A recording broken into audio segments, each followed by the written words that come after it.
Art. Do Hey, you have a tweet for this? I did tweet it. Yeah, Perfect. yeah, I tweeted it out. So we should be pretty good to go. I'm already live, by the way. So Oh, nice. yeah, so we can go ahead and I'll just introduce everything. So welcome everyone. This is the On Just Restart podcast. At this point in time, we've been doing the podcast on Sunday nights, 9 p.m. Eastern. Don't worry, even though there's a whole bunch of cancellations all around the world, the podcast is still going because guess what? We can do it from home in the safety of our rooms or whatever setups we have. Anyways, this week I am joined by our good friend Dumo from Dumo Plays. His channel is linked in the description below. How you doing, man? Doing great. How have you been? Good. I am healthy. I'm good to go. Kind of curious how things are going to shake out. And we'll talk a little bit about that throughout the podcast. You know, we're going to be real with you guys. We're not going to be putting censored in caps or something just to, you know, not talk about what's going on. But the coronavirus is definitely like a big deal. I know some people don't like that it's been sensationalized, so that's not going to be like the focus of the discussion, but it is a real thing and it is affecting everything. But we have a lot of things to talk about this week. We're going to be talking about this March 26th Nintendo Direct rumor that is being pushed by everyone that's supposedly coming from a reliable source. We're going to be talking about that. We're going to be talking about Lego Mario. Apparently, Super Mario and with Nintendo and Lego are going to be having a collaboration on a Mario Lego set, which is interesting. We're going to be talking about a Xenoblade Chronicles Definitive Edition eShop listing. We're going to be talking about the arrival of Animal Crossing New Horizons, how it's right around the corner. We're going to be playing it this week, and I think the timing for it is really good considering the circumstances of the world. And we're also going to be talking about how E3 was canceled. Now, all of this is going to be kind of all combined together. We're going in and out of all of this. A lot of this is going to be surrounding the Nintendo Direct rumor and everything we want to talk about with that. And of course, you guys in the chat, you play a vital role to the conversation here for the podcast. So feel free to put out as many questions as you want, or things you want to bring up, or theories. All of it is super appreciated. And if you want me to get to what you want to say specifically, definitely at me or Dumo, and we will get to it. If anyone's curious about the Brandon, he's alive. He's just a little bit under the weather, not with Corona. Don't worry. He's fine, but he's taking a break this week. So, yeah. But before we jump into the thick of things, what's going on with you, Dumo? Life is crazy. Yeah. Had to deal with union stuff today and all that fun stuff. Lots of stuff going on with the channel, and then just a bunch of little side projects going on. And then of course we got Animal Crossing coming, and then of course my kid's school has been canceled for the next 3 weeks, so that's going to be fun to juggle. Yeah. But taking care of them, I'm sure, is going to be hard. Yeah, just if Animal Crossing would hear a little bit quicker. 5 days. I know my oldest is going nuts over it every day. Yeah. She comes home, talks about it, and she's freaking out that we won't be able to get it on time. And every day I have to tell her it's on my Switch. Yeah, we're just waiting for Nintendo to say okay, play. Right, you gotta pre-download it already. See, I'm gonna download it too, so that way I don't have to worry about going to any shops to pick it up. I'm sure that'll still be an option. Well, it might be a limited option actually, because a lot of stores are shutting down. So, yeah, the Animal Crossing New Horizons is probably gonna end up having a lot of digital sales, like maybe more than any other game ever. Yeah, I'm super interested to see just how it breaks down, because your physical sales, you can have things like your Amazons that deliver to your house, and that's going to be a massive bulk of physical sales, and I don't think that's really getting interrupted. I haven't seen any news of Amazon being interrupted. Yeah, maybe. Yeah, I haven't heard anything about that either. I had something come in from Amazon earlier this week, actually. So I don't know if you guys have been paying attention to when I complain about my Switch, but I had a crack on my Switch, so I was like, you know what? It needs a Band-Aid. So I went and got this little decal here, right? I didn't bother to put any of the rest of the decals on it, but I really liked how it looked. So I got it on there, and it came from Amazon, like in a day and a half. And that was just a few days ago during this whole calamity. And yeah, there was no delays with that. So it actually came earlier than I expected. So I don't know what's going on there. It seems Amazon has everything under control, right? That if anyone would have something under control, Amazon would be one of those companies, right? Yeah. So I guess with Amazon, it seems like they won't have too many interruptions in terms of shipments, which is good. But in terms of like getting things at stores, definitely it's been tricky. I mean, for us, like, so I've been working at AT&T, right? And a lot of the stores have been struggling to get in phone shipments, right? So there's been limited stock at all the stores as of late. That's been a challenge, and it's all related to the coronavirus. So that's definitely, been a challenge. Yeah, I'm also wondering if that's why perhaps that's the delay, like why we've been so long without a direct, is that they're trying to make sure their shipments can actually be sent out before they announce a date very close to, and they're like, this is the release date, and then a month later, like, oh, actually, we're not going to be able to drop that physically. It's just not going to make it. Yeah, so I'm not. Yeah. I do think,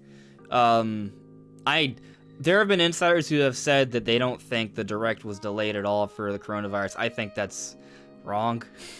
I think to me, it feels obvious, right? We have no proof, but we're going through the longest direct drought of all time during an event that is sort of unprecedented, right? Where we're seeing more cancellations, delays for all sorts of things all around the world. And you mean to tell me that the longest direct drought we've had ever is not at all related? I am skeptical. No. I am very skeptical. Now, I'm not saying Nintendo, like, literally delayed it, but maybe they were sort of thinking about when we should come out with it, and they were like, hey, let's kind of take it a little easy, wait a little bit, see how this sort of affects everything, then announce it, right? So I'm not saying, like, they for sure had it ready to go, and they're like, oh, no, let's pull it, but I think maybe they waited on getting it ready because of the circumstances to see how things would shake out. Yeah, and then we have so there's a few different options that are going on right now. It's either it got delayed, or at the same time, like which is possible. But on the other note, we are, at least in North America, dealing with an entirely different way of running things with the change from getting away from Reggie and moving on to Bowser. So this might just be a different, like a change, like a different marketing strategy. And one thing Nintendo is always good at is changing it up, so we never know. So yes, that's true. They might have also had a very slow start to this year, which hasn't really looked that great right now. No, it's been terrible. Other than, Animal Crossing coming. Yeah. And they figured, why hype everything during a dead time? Why not starve them and then drop the direct? How kind.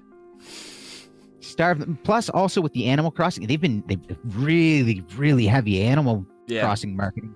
Multiple commercials dropped at a time, and lots of news coming out all at once. They've really been pushing it hard, and I don't know. I could see this just being a way, especially seeing as Animal Crossing missed last year. Another option is that it missed last year, not because it wasn't ready, but because they decided to push it because they figured, Pokemon's probably going to carry it just fine throughout the holiday. And then instead of releasing those two close together, they pushed it back and they said, we'll keep everything clear for you guys and we'll market it like crazy. It would have been better in February. Yes. Yeah. Yeah. I'm not gonna argue. Yeah. You could be right. It's obviously hard to say. It's really just speculation. We don't know what is actually going on. No, but probably never will. Some things maybe, some things no. Yeah, but let's check in with the chat here, and then we'll jump into the topics. Emery, hello there. Super Chris, what's up? Yeah, I believe I got to your question about Brandon already. Computer Robots, hello. So am I excited that we're all quarantined? I'll say it's my element.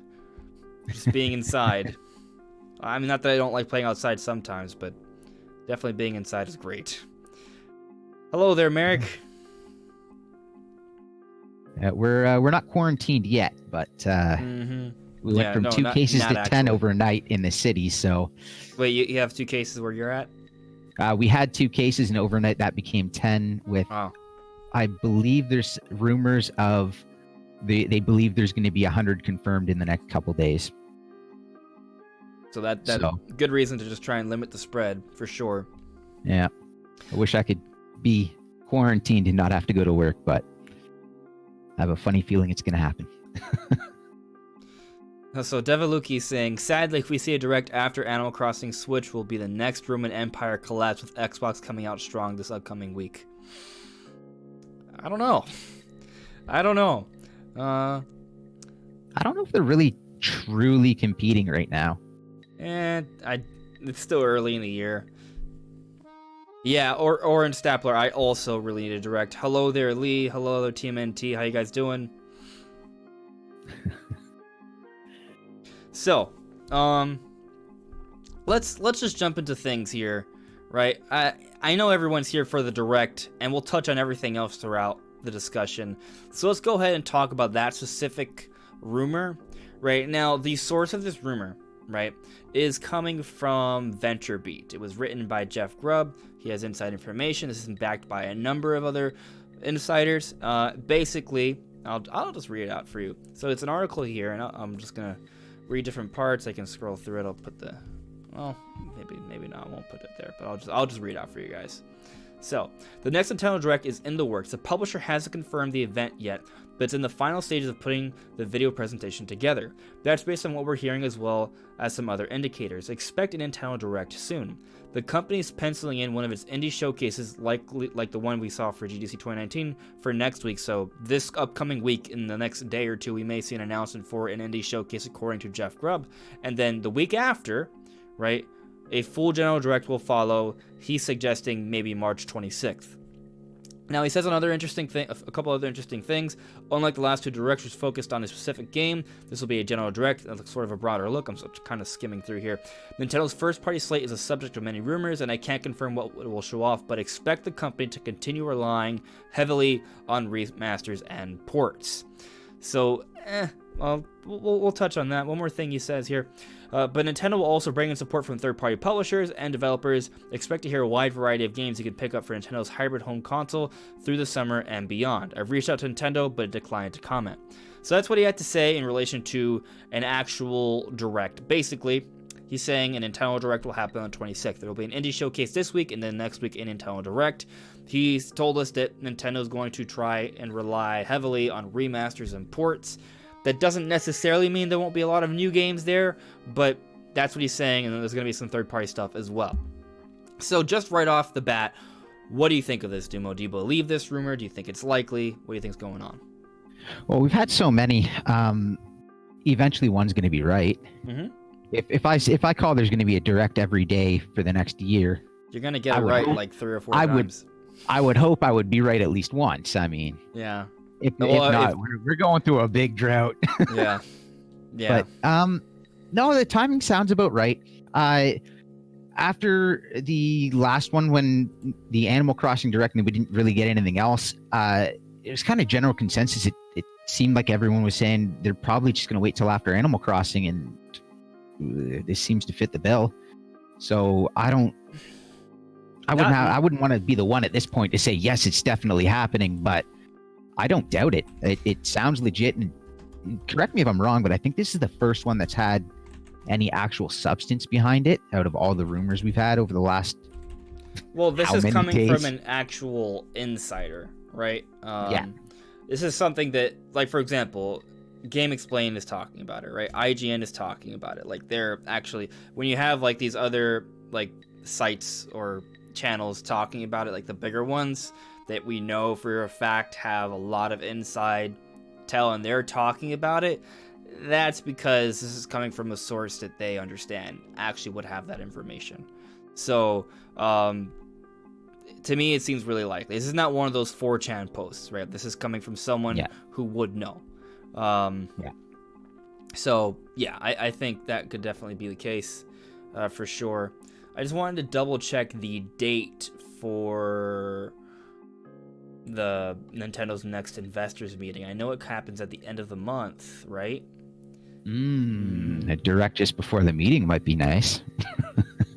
Because if they're going in, because if the thing is, though, we don't know anything about planned. Right? The investors they can't tell anything. Right? They at this point in time, excluding Animal Crossing, we don't have a single release date for any Nintendo published games for the rest of the year. Right? You cannot go into an investors meeting with not a single thing announced for the entire year. So not if you're Nintendo, where No. your first party is what holds your platform together. That is exactly. So, I mean, like, I know there's a lot of people who are really skeptical. Totally get you, because we've all been talking about directs happening for the last 2.5 months and nothing has happened. We've been wrong repeatedly. So, totally understand the skepticism. And I definitely not going to say that, like, 100% it's going to happen on March 26th. But the fact that there's an investors meeting coming at the end of the month, right? And that we know nothing about anything coming out for the rest of the year, you have to think that something is going to happen soon, some sort of announcement about what's to come in the future, because we have no information on that. Maybe it won't be a direct, right? Maybe Nintendo will just start dropping trailers or making announcements. That could happen. Heck, maybe Nintendo will just be like, won't say anything at all. The investors meeting will come, like, yeah, they'll say, yeah, we got some games, we have this, and this. These will be coming this year. Like, it couldn't be something as simple as that, which would be really disappointing, right? If Nintendo just kind of has like, yeah, we have a couple of major titles that we have yet to announce yet, but they are some sequels to some bigger franchises that are already available on the Switch. We have a couple of new IPs, things of that nature. So, like, if they did something like that where they don't even give us titles and they just say we have some stuff and they just kind of describe briefly what they are, just enough so the investors understand the value of them, like, I think that's a worst case scenario, but we'll at least get something like that. So we know what's going. It's not so much us, but the investors, so they know what's going on. Yeah. But I think most likely that there has to be a Nintendo Direct eventually, right? And and considering the investors need information about what's going to happen throughout the rest of the year, it makes sense for there to be a Direct this month at this point in time. If it happens right after Animal Crossing, so people can focus on Animal Crossing now, and then once Animal Crossing's out, we then jump into a whole bunch of other stuff, I think that'll be fine. That's kind of... I feel like we're going into next gen this year. Animal Crossing is coming now. If they go into an investors meeting with nothing, it doesn't look good for investors. If they go in with, hey, look at our first and second day sales of Animal Crossing, or our first week of Animal Crossing. Oh, and here, the Direct just happened. This is everything we have. Well, this is some of what we have planned. That suddenly looks a lot better to investors. Whereas otherwise, if Nintendo's showing nothing by that first investors meeting, and Sony and Microsoft are coming out with new gen consoles, it's going to be hard to get those investors riled to stay with you. Yeah, it'll be concerning for sure. So I think it has to happen. And considering this rumor is coming from a supposed reliable source, and that we're going through the longest drought in history, you have to think it's gonna happen sooner or later, right before the investors meeting makes sense, and right after the Animal Crossing release. I think that could be it. Do I think it's absolutely necessary to have a Direct right after Animal Crossing, actually wait for it?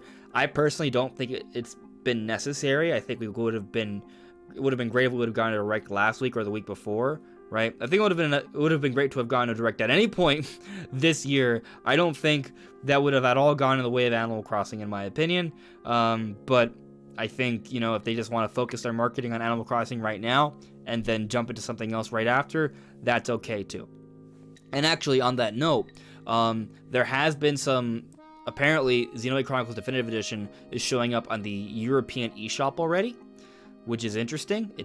I'm in America, so it hasn't been listed for me. I've checked, but that suggests that Xenoblade Chronicles Definitive Edition is right around the corner, which is interesting, because as we've discussed beforehand, there's already been multiple ratings for Xenoblade Chronicles Definitive Edition, in terms of the content, parental guidance.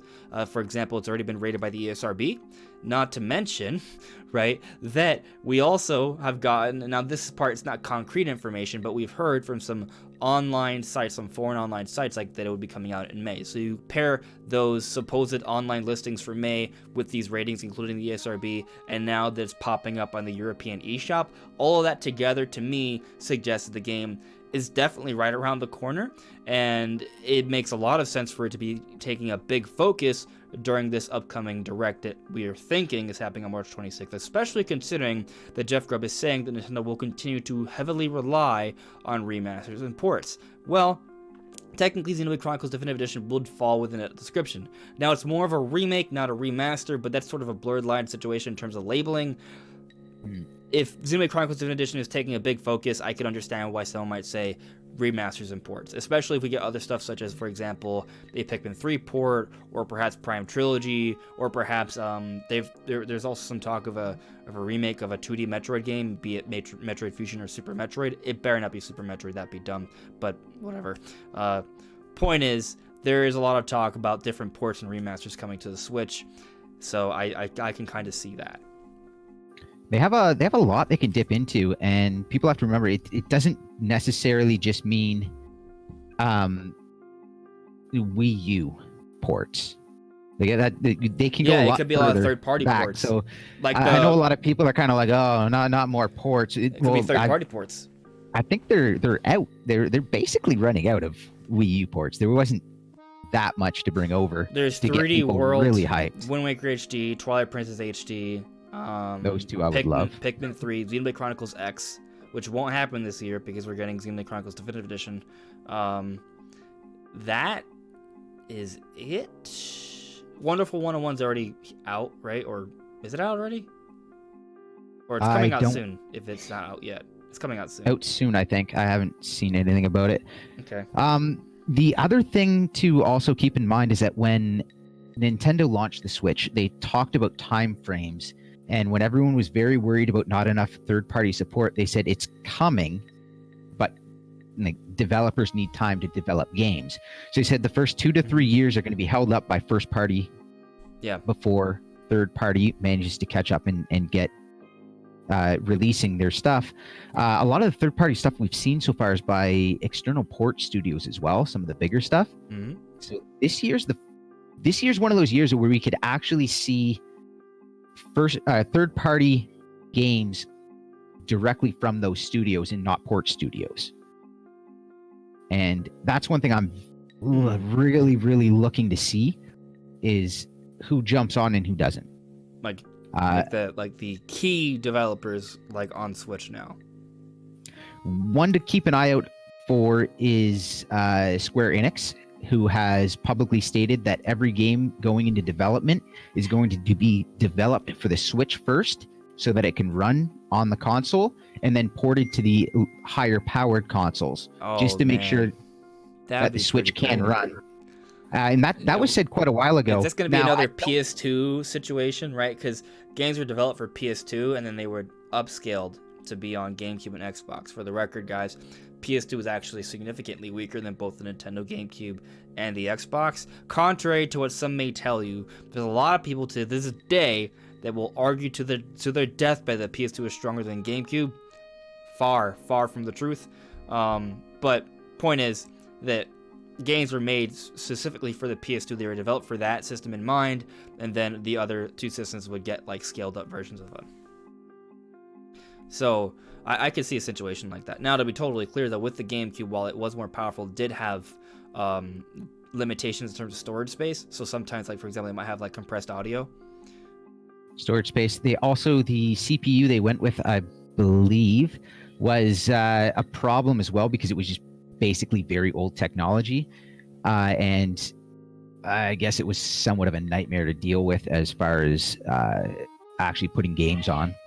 But there were not nearly as bad as the Wii U. Well. The Wii U was the worst thing ever. Well, it's the same basic chip, wasn't it? Same technology, just pushed forward, and now it's 3 generations. It's like 2 generations earlier it was a nightmare. What is it now? Yeah, it wasn't good. But I got some things here in the chat, so I'm gonna get to them. I see we have a decent amount of viewers. Thank you guys for viewing. Make sure to leave a like. Also, check out Dumo's channel, and if you want to share the stream with someone else who would enjoy a Nintendo podcast, please do so. But just kind of looking in here, I see Terry added me. If the rumors of an Indie Direct on the 18th is true, I think they'll reveal the release date for Shantae 5, and I could see the following week we get a Direct and maybe reveal Shantae as DLC. Oh, dude, that'd be awesome. Like, if we get, like, a set release date and trailer for Shantae, and then the next week Shantae is revealed in the Direct as the next, like, Smash character, that would be a beautiful thing to see. Is that what I expect? Not necessarily, but I don't think it's impossible either. So, you know, that'd be great. I could see it. I mean, like, I guess in terms of like a Smash character, I'm thinking that. I mean, whatever I'm thinking could totally be wrong because it's kind of hard to predict with whatever they're doing, especially with Smash DLC. But I think there's a chance that they'll want to have a character that'll really kind of wow people, right? Like to open things up. Like that's been an argument that's been made by a lot of people. But also like we don't entirely understand how this second Fighters Pass is going to compare to the first one. There may not be that much of a trend, right? Like it may just be another character that's like, oh, that's a cool character to have in the series, and that it may just be that. I feel like Shantae would be a great rep to have in there, and it would be really cool because it would shatter some perceptions. For example, if Shantae was announced as the next DLC character in Fighters Pass Volume 2, that entire argument that spirits can't be DLC will be completely out the window because Shantae is a spirit in Super Smash Bros. Ultimate for the base roster. So I think it's possible. If that happens, I'd be booming. I think there's a chance we maybe get a Xenoblade character, considering that Xenoblade Chronicles Definitive Edition seems to be around the corner. There has been a strong demand for a Xenoblade character, which is a Nintendo character, perhaps Rex and Pyra, perhaps another character from Xenoblade Chronicles, the original game. Something like that I could maybe see to help push that game. I think that's a possibility. Of course, it could always happen after the fact, right? If there's a Xenoblade character, it doesn't have to come out on the first character. It could be the third or fourth character, right? Like it doesn't really matter when, I think, so much. But if it comes out around the same time, then that would definitely help to market the game a little bit more. So that wouldn't shock me either. But it also would kind of make sense for there to be like a big third-party character, right? Like something like a Dante from Devil May Cry, or maybe Master Chief or something like that. Actually, I mean, if it's a Master Chief, I feel like they gotta save that for E3. But you know, probably you get my point though, that I could see them wanting to open up with a big third-party character as well, because a lot of people seem to be really into getting some really big third-party characters, and that would definitely get a lot of people talking about the second Fighters Pass. Now, if it was a Master Chief, would they wait for E3? Would Microsoft want that announced at E3 when they're trying to announce their next gen? That's a good point. That becomes an interesting little conversation to have. It is on that interesting. One. Like, so like for example, let's say. So here's the thing, right? You get people excited about Master Chief and Halo. If Halo's coming out at the end of the year, I think it makes sense to have to at some point. Let's just say hypothetically the Master Chief is coming, right? We don't know that, right? But let's say hypothetically Master Chief is coming, as well as a Master Chief Collection Switch port. Like if those are coming this year, or I mean, like it makes sense for them to come out at some point this year if Halo is happening. I mean, Halo is definitely happening. Halo 6 is happening for the new Xbox, right?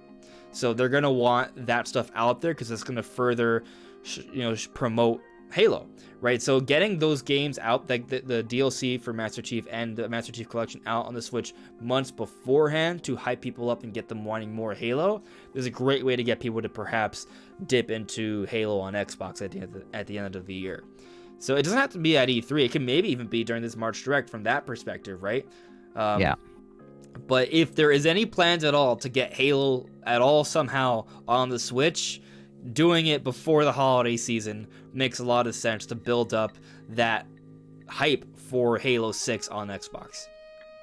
They wouldn't want to put anything Halo on the Switch at holiday because they're going to have their own stuff to be pushing, and then not only that, but they're then competing with themselves, but through a third-party company. Right, but if it's a few months beforehand, that would have to be early. Yeah, a few months have to be early. Yeah. This doesn't have to be first half of the year, but maybe within the first 2/3. So early in the second half. Yeah, so maybe an announcement. And summer kind of deal. Maybe an announcement could happen during this Direct then. Maybe Master Chief will be the first character to be revealed for the Fighters Pass. That'd be nuts. It would be nuts. I could still see it happening at E3 though, like a Master Chief character, right? Because that character could come out around summertime. And there's still. Then that's still plenty of time for people to get excited about that and want to maybe try out Halo later on. They got a lot of options. Yeah. Especially if they want to drop something big like that. Yeah. Like an actual Microsoft property. Oh, I'd be pretty excited for that. It would be mind-blowing. It would absolutely be mind-blowing. But just kind of moving on here. I see that Terry added me again. I think the reason why we didn't get a direct in January or February is because they didn't have any big games except for Tokyo Mirage Sessions and Animal Crossing the first 3 months. You know, and it makes sense, right? Like, if they didn't have any games that come out immediately and they only wanted to really talk about Animal Crossing, it makes sense, I guess, from that perspective. Okay. I mean, I see what you mean. They may have also had games that they could have done earlier in the year, but again, with Animal Crossing being pushed back, that's a big game early in the year. They may have pushed stuff they had earlier in the year back to backload the remainder of the year as next gen comes out. Maybe. Oh, that's an interesting point as well, that they just want to make sure that they hit their real stride, like they hit their peak for this year when it's the most competitive. That makes sense, right? And when it comes to competition, sometimes it's about where you peak, right? Not how quickly you reach your peak. So yeah, that's a good point. Maybe they are kind of saving the best of their lineup towards the latter half of the year, closer to when those consoles are coming out, to help maintain the spotlight on the Switch. Could be. And if that's really their plan, they for sure better have Breath of the Wild 2 ready. Just saying. We're going to talk about that, because we're going to talk about that like every day, because it's Zelda and it's important. Like, they've got other options. I mean, they want to talk about ports this year. Well, let's see here. Trilogy followed by 4. Yeah. Have Metroid drop this year. But some form of Metroid would be nice. Yeah. But there's. I feel that's probably next year, where I would guess it. Prime 4? Are we talking about Prime 4 or just Prime Trilogy? Prime Trilogy, either end of you're still the frame of the that's frame a tough one. You're still the frame of mind that if we get Prime Trilogy, Prime 4 is like a year away. Yeah, or it'll be later in the year. I would see it either early, like first half of the year, and then see holiday for Prime 4. So I don't know if it's too early for Prime 4 now. And this year's just gonna be different, because our E3 is not even gonna be not really the same, right? Because E3 was officially canceled, right? So that's another piece of little topic we can be talking about, right? So E3 has officially been canceled. I'll go ahead and read this statement right here. After careful consultation with our member companies regarding the health and safety of everyone in our industry, our fans, our employees, our exhibitors, and longtime E3 partners, we have made the difficult decision to cancel E3 2020, scheduled for June 9th through 11th in Los Angeles, ESA said in a statement. Now, they are working on some plans for digital content, right? It does seem like a lot of third parties are going to have some sort of digital event, basically like a Nintendo Direct, right? Nintendo it has also come out and said that they are fully supportive of the decision at E3 to have it canceled. They have said that they are going to be looking towards being flexible about how they're going to share their information with fans throughout the year. So it doesn't mean they're not going to share their information. They're just not going to do it in necessarily the same way they've always done. So it's definitely possible that we don't necessarily get a Nintendo Direct during this week of E3, right? Like, we may wait a little bit longer, right? I mean, actually, that's considering that this March Direct is taking so long, right? We may wait until... It wouldn't shock me if we don't get the Direct until, like, August or something, right? I hope that they don't do that. I hope we get our Direct, like, early June, right? Like, the big stuff. But it wouldn't shock me if we wait a little bit longer before we get, like, that mid-year Direct. Oh, I hope not. You hope not, but you also acknowledge that it's totally possible. Right now, anything is possible. Yeah. Especially with Nintendo, and especially when you remove an event that would be a very specific time frame to their year. Yeah, now they're more flexible. Now they can wait. Now they can make us sweat and get worried and think that there won't be a Direct ever again, like they've done now. Now they can trickle it out instead of trying to trying to top or keep up with other industry leaders. They can just do whatever they want. They may actually love this. They may find, you know what? I mean, I think they like the whole treehouse situation.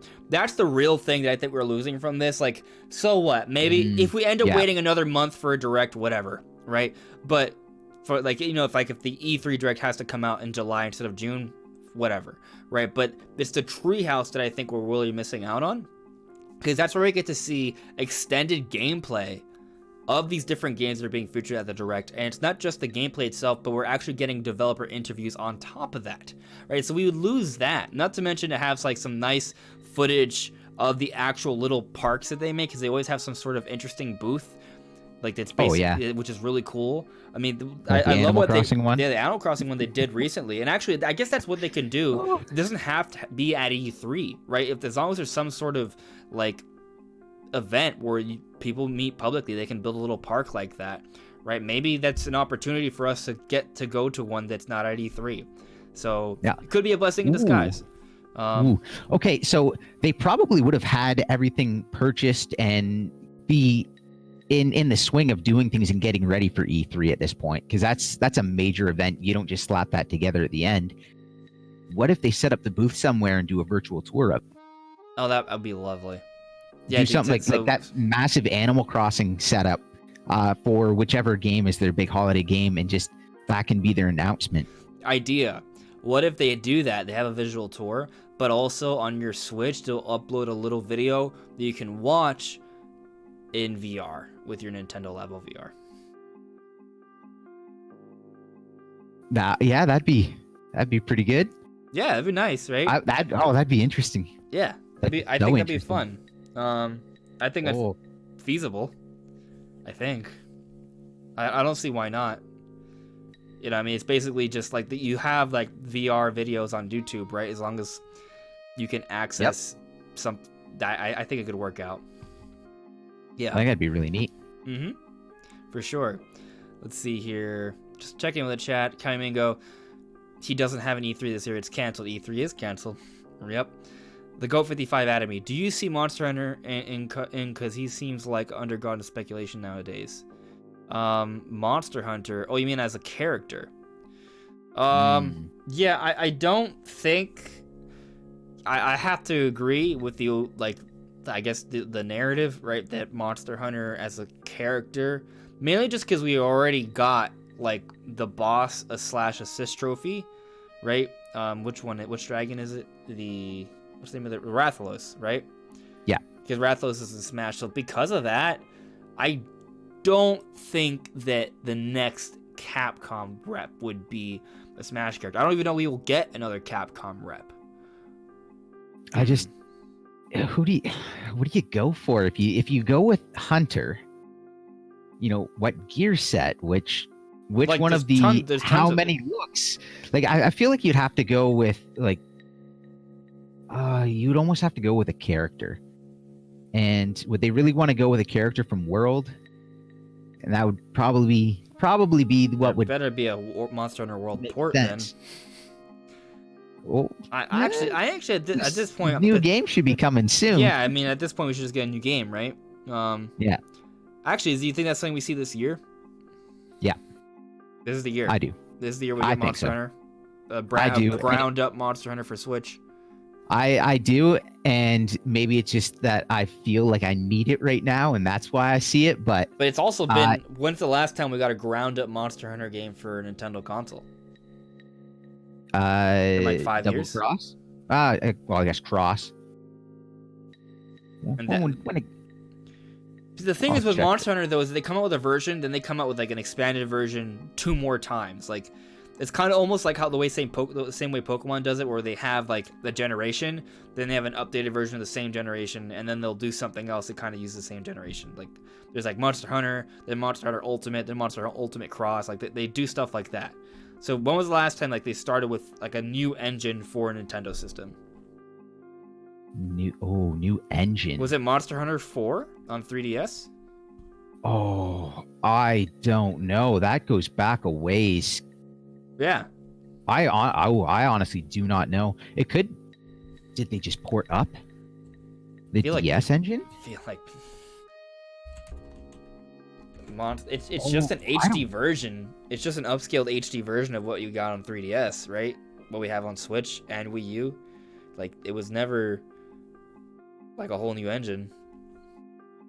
Yeah. Oh, I don't know. Now, that said, they might be building off of World's engine. Is the That's other thing. fine. But I'm just gonna point out that Monster Hunter 4 for 3DS, which I could be mistaken, but I'm under the impression that pretty much every game we've seen since then has built off of that on the Nintendo systems. That game came out initially September 14th, 2013. We're in 2020. So I do think this is about the right time to have a new generation of Monster Hunter for Nintendo consoles.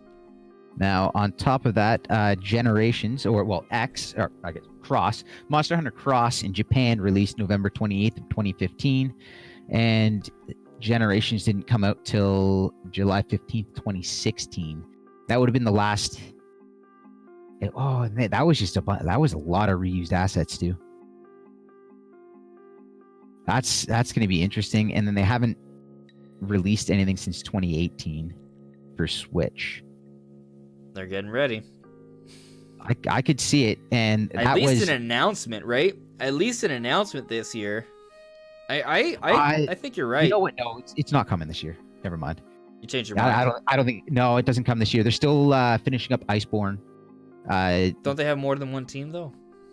Yeah, but the thing is, they're releasing Iceborne stuff now, and one thing people have been fairly adamant about whenever I talk about is that they're not. And I'm kind of agreeing right now, is I don't think they're going to release a new game while Iceborne is being pushed. Separate systems, though. But it still gets in the way. It's Monster Hunter. People will buy systems. It is a system seller. People will buy a system for it. And right now, to be perfectly honest, Gen Ultimate has been on sale 50% off more this year than it has been regular price. What does that mean? They have spent more time this year with that game 50% off than it has regular price. There is a lot of new people into the game. A lot of new people right now. It's actually selling quite well. On 3DS? No, on Switch. Monster Hunter Generations Ultimate on Switch is selling very well this year. The community, like Reddit, there's new people daily. Like it's picking up right now. More reason to get them all over onto a new Monster Hunter on Switch. I just feel like they have. It's selling. They can wait till next year. They really can. Yeah, probably. I don't want them to. I'm just telling you that from my perspective, I'm not going to get Monster Hunter until I see a brand new ground up Monster Hunter on Switch. I'll be honest, Gen Ultimate is a blast, and I love it. I'm sure it's fine, but when I saw it was basically just, slightly upgraded content from the previous one, which is slightly upgraded content from the previous one of that one, and it's kind of been like that for years. I'm waiting for a brand new Monster Hunter. It is a port of a port of a port. Yeah, exactly. And it definitely feels it, but at the same time, when I played it on 3DS, I was like, how is this a portable game? Right, I think they did an amazing job on 3DS for what it was. I am not sliding it. I'm a Monster Hunter fan. As I said, I'm waiting for the new one. That's what I'm waiting for. And a lot of people were saying that I'm not paying $80. Well, I guess for you guys, I'm not paying $60 for a port of a 3DS game. And I was like, yeah, I don't blame you. But apparently, a lot of people are seeing $30 and being like, you know what? We're game. The other interesting thing about Monster Hunter, though, is it's kind of like a lot of like Pokemon, where people, and I felt this way with Monster Hunter, where the first version of a generation comes out, and then we're like, oh, let's just wait a year so we can get the better one. Yeah. That's kind of an issue that Monster Hunter comes in with. I mean, I'm sure that they overall still make more money. I'm sure a lot of people double dip. They'll eventually get to sell. But I think they kind of run into that issue a little bit. So that's the other thing, right? Like, the longer we have to wait for the next Monster Hunter on Switch means even longer to get the ultimate version of that next generation Monster Hunter on Switch. Because they're going to come out with that one like a year after. Unless they change their strategy. I hope they do, actually. I think it's going to be... I prefer it to be DLC, like they did with Monster Hunter World. I think it's going to be. They did it with Monster Hunter World. You're seeing it with Pokemon now. Mm-hmm. I think... And these weren't... And I'm so happy they did it with Pokemon. Real solid options. Oh, yeah. It's much better. I feel like we're getting more overall content, too. Because with, for example, Pokemon Ultra Sun and Moon was for the most part, rehashed content just remixed, right? They took the same content, added a little bit of extra stuff, and just remixed it. This content we're getting for Sword and Shield, it's building upon what we've already done, and it's new content, right? Yeah. That's cool. It's not remixed content, it's new content on top of what we already got. And extra story, different stories, and I just hope they do a good job with them. Yeah, well, we'll see. Yeah. Yeah, but we'll it's see. definitely exciting. Adding in new Pokemon from it, bringing back old Pokemon. Very, very exciting times for the series, and I'm really interested to see where they go with it. Because it's going to be very telling, I think, of what the actual. I think this is where the franchise is going, and I think this is going to be very consistent moving forward. Yeah, I'm with you. Let me just move on with the chat, though. Terry Siverson is saying, I think Nintendo's big holiday game will be Mario Kart 9. That definitely lines up with a rumor. I don't... Like, so here's my thing. I've talked about it before. If Nintendo thinks it's right to release Mario Kart 9, that's fine. I'll be excited about it. I personally prefer Nintendo to focus on another racing franchise like F-Zero, right, or Wave Race, because those franchises, in my opinion, can be just as good. They just don't get the love or attention because obviously Mario Kart's is a big seller, right? Like if they put out a Mario Kart, it's gonna sell at least 15 million copies, right? F-Zero or Wave Race, they might only sell 1 million, you know. But those I think eventually should get new additions. So in terms of like that, I feel that I would personally prefer that Nintendo would come out with one of those instead. But if Mario Kart 9 comes out, that'll totally still have me excited because I love Mario Kart and I would love some new Mario Kart content. We never got DLC for Mario Kart 8 the Deluxe, right? I was hoping they would have done that considering they were doing stuff for, like, for example, they gave us DLC for Pokken Tournament, right? Which was also like a port, an enhanced port. Or just like Mario Kart 8 Deluxe, they didn't do it with Mario Kart 8 Deluxe, which, whatever. So they may be doing that. They may be simply focusing on Mario Kart 9. But we've also never gotten a situation where we've had 2 Mario Karts on the same platform. But it's also a unique situation because the Switch is a turning point for Nintendo where they're focusing on just one platform now, right? We still used to get 2 Mario Karts per generation. Now, true. So it's kind of like, on one hand, right, we would always get 2 Mario Karts per generation. On the other, we'd only get 1 Mario Kart per system. So I'm not sure how this is going to be handled with Nintendo. Hard to say. This is the perfect. Okay, so for starters, I'm not sure if they expected 8 Deluxe to take off. It's still selling. It's the best-selling game on the system, and it's still thriving. That's an issue. It's insane. An issue in the sense that why bother making another Mario Kart if this one's selling just fine? Not true. Why make a Mario Kart 9 if this is still selling? You could have just added DLC. Well, there's always the choice of Double Dash 2. That's still gone. You got to differentiate it. So, okay, if you turn it into doubles, that would be enough. Because otherwise, what's the point of? Like, what really is the point of getting it? You got to do something different with it. It's got to be. So I could see this being the time, finally, where we could see another Double Dash. Yeah, I mean, like rather than just a straight up, because you. Well, they have to be different, or else, let me be clear. I don't agree with you, right? But I would love it, right? I would absolutely love it. Like, could it happen? For sure. I don't know. That would definitely be one way to sort of distinguish it. But is that idea alone enough to warrant a whole new game? I think that would be a nice feature to add in. I don't know if they'd... Either way, I'd be excited about it. But is it really worth it to do just a straight up 9 though, and then just add a feature? No. See, when I say Mario Kart 9, I don't actually think it's gonna be called Mario Kart 9. I think it would become. I think my idea, right? I'm sure a lot of other people feel the same way, is that they're gonna really expand upon the idea they did with Mario Kart 8 DLC, which is putting in more Nintendo characters. I think they're going to build on that. Now, I'm not saying they're going to call it Super Smash Kart. It might be called Nintendo Kart, or it might be called Super Mario Kart World, or, something like where the naming kind of makes it a little bit grander, right? and they wouldn't call it just 9. I think they'll do something like that.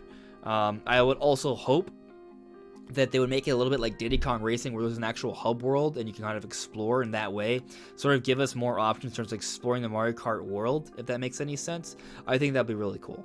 And if you want to throw in a double dash mode on top of that, with that would be a very, very nice Mario Kart to have. Absolutely. But the other thing I want to get to, though, is that it's not so much that I wouldn't want a Mario Kart, because I would, right? It's that if we just get Mario Kart as a big holiday title for this year, that to me will be disappointing, because I'm the kind of person that likes my single player games, right? I think there needs to be a bit of both. Like, if you want to have a big multiplayer game for the holidays, I'm all for that. But I also feel like Nintendo should have a big single player game as well. Like, if we just get one, I feel like this year's supposed to be a big year with the next generation coming out 3 years after the consoles come out. I feel like this is the time where we're kind of going full circle and we're getting to the second generation of Switch development, right? So The first year of Switch was by far the best year. I don't think any other year has compared so far. 2018 and 2019 just were not nearly as good as 2017. 2017, we got Breath of the Wild, which is arguably game of the decade, right? Then we also got Mario Odyssey, which is arguably second best game of the decade, right? We got Xenoblade Chronicles 2, we got ARMS, we got Splatoon 2, we got Mario Kart 8 Deluxe, we got Pokken Tournament, we got Fire Emblem Warriors? We got Fire Emblem Warriors, right? And I'm sure I'm missing a whole bunch of third-party ports as well. Like, we got Skyrim, we got Doom. Crazy year. It was stacked upon stacked, right? The other years have been okay. Don't get me wrong, there've been some great games, but the first, like, if you were to list your top 5 favorite Switch games, I bet most people, their top 5 is going to have, the majority of that list is going to come from the first year. It is for me, at least, right? Like, Mario Odyssey, Xenoblade Chronicles 2, Mario Kart 8 Deluxe, Breath of the Wild. It's 4 or 5. Oh, Splatoon 2 is also in that conversation, right? Smash and Fire Emblem are in that conversation as well, but those are in separate years. Right, and nothing else. I feel like Fire Emblem and Smash are kind of like the best games of the years for their respective, Nintendo years. Like, you can make an argument for maybe Luigi's Mansion or Astral Chain from 2019, maybe Pokemon, although that's very divisive. And then 2018, what did we get? We got Smash. That was it, right? Like, what was the big game besides Smash? There was Let's Go. What else was there? Monster Hunter. Yeah, like, it was, you know what I mean? Like, 2018, I believe. Now, granted, not as big, but Octopath, I believe. Octopath, yeah, definitely not as big. Not as big, but and it was mostly DLC made stuff. a splash. Like, we got Torna DLC, we got the Splatoon DLC. No, Octopath is fine. Yeah, you're right. Oh, that was a lot of DLC that year. It was a lot of DLC. Wow. Yeah. Good DLC too. Like. Yeah, it was great. Yeah. But my point is, though, that in terms of, like, brand new releases, 2017 destroys the last couple of years for Nintendo, right? And they said you can't launch with one game. Yeah. Yeah. But just bringing back to what I was talking about, though, I feel like there's got to be something big. There's been a lot of talk about Breath of the Wild 2. I still think Breath of the Wild 2 has a chance. Really, to me, it really comes down to how much of an impact has the coronavirus had on the development of Nintendo's games. If it's been minimal, then I still think Breath of the Wild 2 is coming out this year. And I think we're really going to get our answer with this March Nintendo Direct. If during the March Nintendo Direct, we don't see a trailer for Breath of the Wild 2 confirming holiday 2020, I do not think it's coming out this year anymore. Because the thing is, like, I think we don't really know what Nintendo's holiday title is at this point, right? Like, that's a fact. We don't know. But I think Nintendo will pretty much have to give us an outline of what the year is going to be like. I don't envision a scenario where the biggest game of the year will not be known before E3.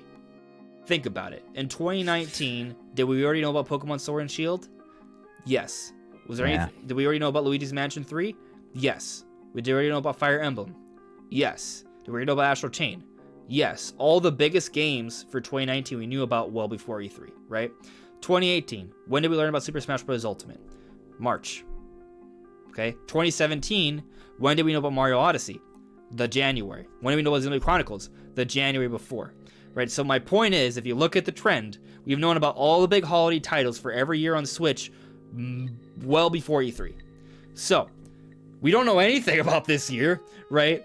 Besides Xenoblade Chronicles Definitive Edition. So my point is that whatever is shown off during this March Direct, I think is big because it's going to give us an idea of what to expect for the holiday season. Now, with them having such a big drought, I do worry that they're waiting. And again, the whole flexible bit, I worry that they don't give it to us now, and they wait till closer to the E3 time rather than... you mean that they don't have a Direct in March at all, and they just have us wait? Well, they could have the Direct in March, but just like drop something big at the end, but it not be the big holiday title, and have that, mind you, again. So I feel like the end of March is good for the investor meeting. And that's the thing, though. The investors got to know, like, have an idea of when Nintendo's gonna, like, their big play for the year. You know, like, yeah. If we don't know what Nintendo's big holiday game is before E3, I think that's a problem. It's not so much that I don't think they could come out with new games at E3 that will come out by the end of the year. That's not what I'm saying. But I'm talking about the scale here, right? Like, I could see some smaller B-tier Nintendo titles being announced at E3 and coming out before the end of the year, but I don't think that the big one is going to be announced at E3 and come out holiday time. I think what they'll do is they'll have a couple smaller titles announced at E3, right? And they'll come out this year. They'll update us on games we learned during this Direct, right? That'll also be coming out later in the latter half of the year. And they'll also give us a couple teasers for next year. That's what the E3 Direct or the mid-year Direct is going to be about. This Direct is going to be about outlining what's going to happen for the rest of the year. Could I be wrong? Absolutely. I'm simply telling you guys what has happened in the last 3 or 4 March Directs. Or, early year spring Directs. Yep. It's uncertain times right now. Do you disagree with me at all, or are you like not in the slightest? It's just a matter of we also have never gone this long without a Direct. Yeah, I mean, and that's the thing. Like, it would. Is it possible that I were like wrong? Like, yes, but it's never happened before. It's Nintendo, right? But let's point out that it's never happened before. They've never done that, right? Yeah. Well, so and I feel a big part of that is probably the investors meeting coming up at the end of the month, right? Because they have to know they have to know what Nintendo's plan is. They don't have to know every detail, but they have to have at least an idea. Yeah, and they have to even if it's not the big and it's big public one, information. Right? They have to have something big. Yeah, well, they never tell. The problem is the investors briefings are always put out into the public. Mm-hmm. So they're not going to announce, they're not going to tell the investors anything that the public doesn't already know. They just answer questions about things that the public knows. If there's anything that comes up that isn't announced, they just say they don't have an announcement at this time. Mm-hmm. Yeah. So that's what made it such a big deal when they, in the investors meeting, said essentially there is no Switch Pro, and not even asked. They're like, it doesn't exist. It's not happening. We are not doing this right now. And, it wasn't like, oh, we will not be announcing one at E3. It's we are not doing it this year. We are not working on that. So they really do stick to things that are in public knowledge, and then they just answer questions to ensure them more on top of that. So I feel like you have to be right. Like there has to be a Direct by the end of the month. Otherwise they're going to investors with nothing, or we're going to hear like what are you ask the questions about? So you're having games come out this year. Yes, games are coming out this year. What kind of games? Good ones. What else? Yeah, you're gonna like them. I promise. There's a lot of people gonna like them. Yeah. It's like, when are you gonna start showing and marketing them? In the Let future. You know. Yeah, no, that's not gonna happen. They can't. They can't. Yeah. So the Goat 55, and I think it's in relation to when he was talking about our opinion on Monster Hunter. He said, so no Dante, Leon, Monster Hunter, or Phoenix Wright in your opinion. I mean, like, I think those characters possible. I think my hope for Leon has dropped quite a bit because of the recent Resident Evil Spirit event, where that was a recent thing. So now I'm not saying Spirit's deconfirmed, but considering that it happened as DLC after, like, away from the base roster, I don't think if they had Resident Evil in their plans, they would have had a Spirit event during the DLC, if that makes sense. As for Phoenix Wright or Dante, those, I guess, are fair game. I could see those happening. And, like, I'm not saying no to Monster Hunter. I just feel like considering that there's not like a set personality to the character and that we've already gotten some Monster Hunter content, I don't think that it's the most likely option, but I'd be happy to be wrong. Yeah, they just unless they're going to announce a Monster Hunter and show off a specific character from a game this year, anyways, before it happens, I don't see it happening because they're not going to advertise a Monster Hunter World character in Smash. I just don't see it. Right, not unless it comes to Switch. No, and they've said that's not happening. They said they can't. Right. And yeah, it's going to be a ground-up Monster Hunter instead. Now, if there's like a big character... There was a contractual issue where they cannot do it. They are not allowed to. And what I honestly believe it is I believe that they signed an exclusive console deal with Sony in Japan, and they refuse to port World to Switch and not be able to sell that in Japan. Because that's a fire. You think Pokemon was nasty? That could get just as bad, if not worse. Yeah. It's like, why does the West get it? Why do we not? And then on top of that, with it being region free, that I don't know how that works with the contract. If they have a contract with Sony, I don't know how that works. But again, they didn't release it on Xbox. You can argue that Xbox sales are terrible in Japan, but it's essentially free. Especially if they didn't do a physical copy of it, they would have sold some. They would have made money. So it was on PC, who Sony doesn't care about and doesn't see as a competitor, and it was on Sony in Japan. And the reason they were spending so much money and in so many contracts with them for the advertising and everything was that they were trying to get a better foothold in Japan because they weren't happy with how things were going specifically in Japan. So let me ask you a question, kind of going in a different direction. Sure. Cami Mango is asking this question. I'm curious what you think of it. So Cami Mango is asking, is it possible that Nintendo Directs are canceled due to coronavirus? No. I mean, like, they're not going to give up on selling this year, right? Like, that they're still trying to sell. They're not quitting the year, right? No. So they're going to find a way to still sell games. There may be some delays in terms of how information comes to us, but I don't think there's going to be any cancellations. No cancellations. Delays are 100% possible because they do not know what's going on with shipping worldwide at the moment. And what's happening right now is not what's happening in a month. There is a lot of uncertainty, and committing to something now, it's tough. They want to commit, and they don't want to have to take it back, because you don't want to be able to look back and be like, well, you remember in 2020 when you said these 5 things were coming and they didn't, and then you mentioned these. No, they don't. Even though it is extreme circumstances, they don't want that. It doesn't look good to keep canceling.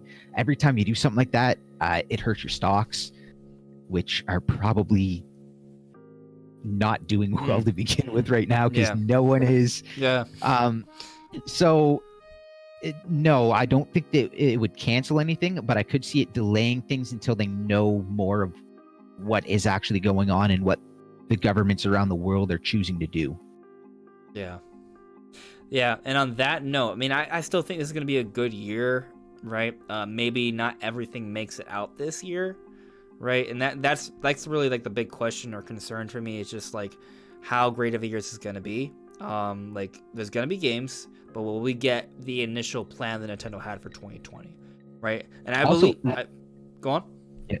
Remember, this is game development, so as much as it's great to have them in a team and they're together and it probably works a lot better, they can work from home. That is like, they are working with computers. It is something very possible.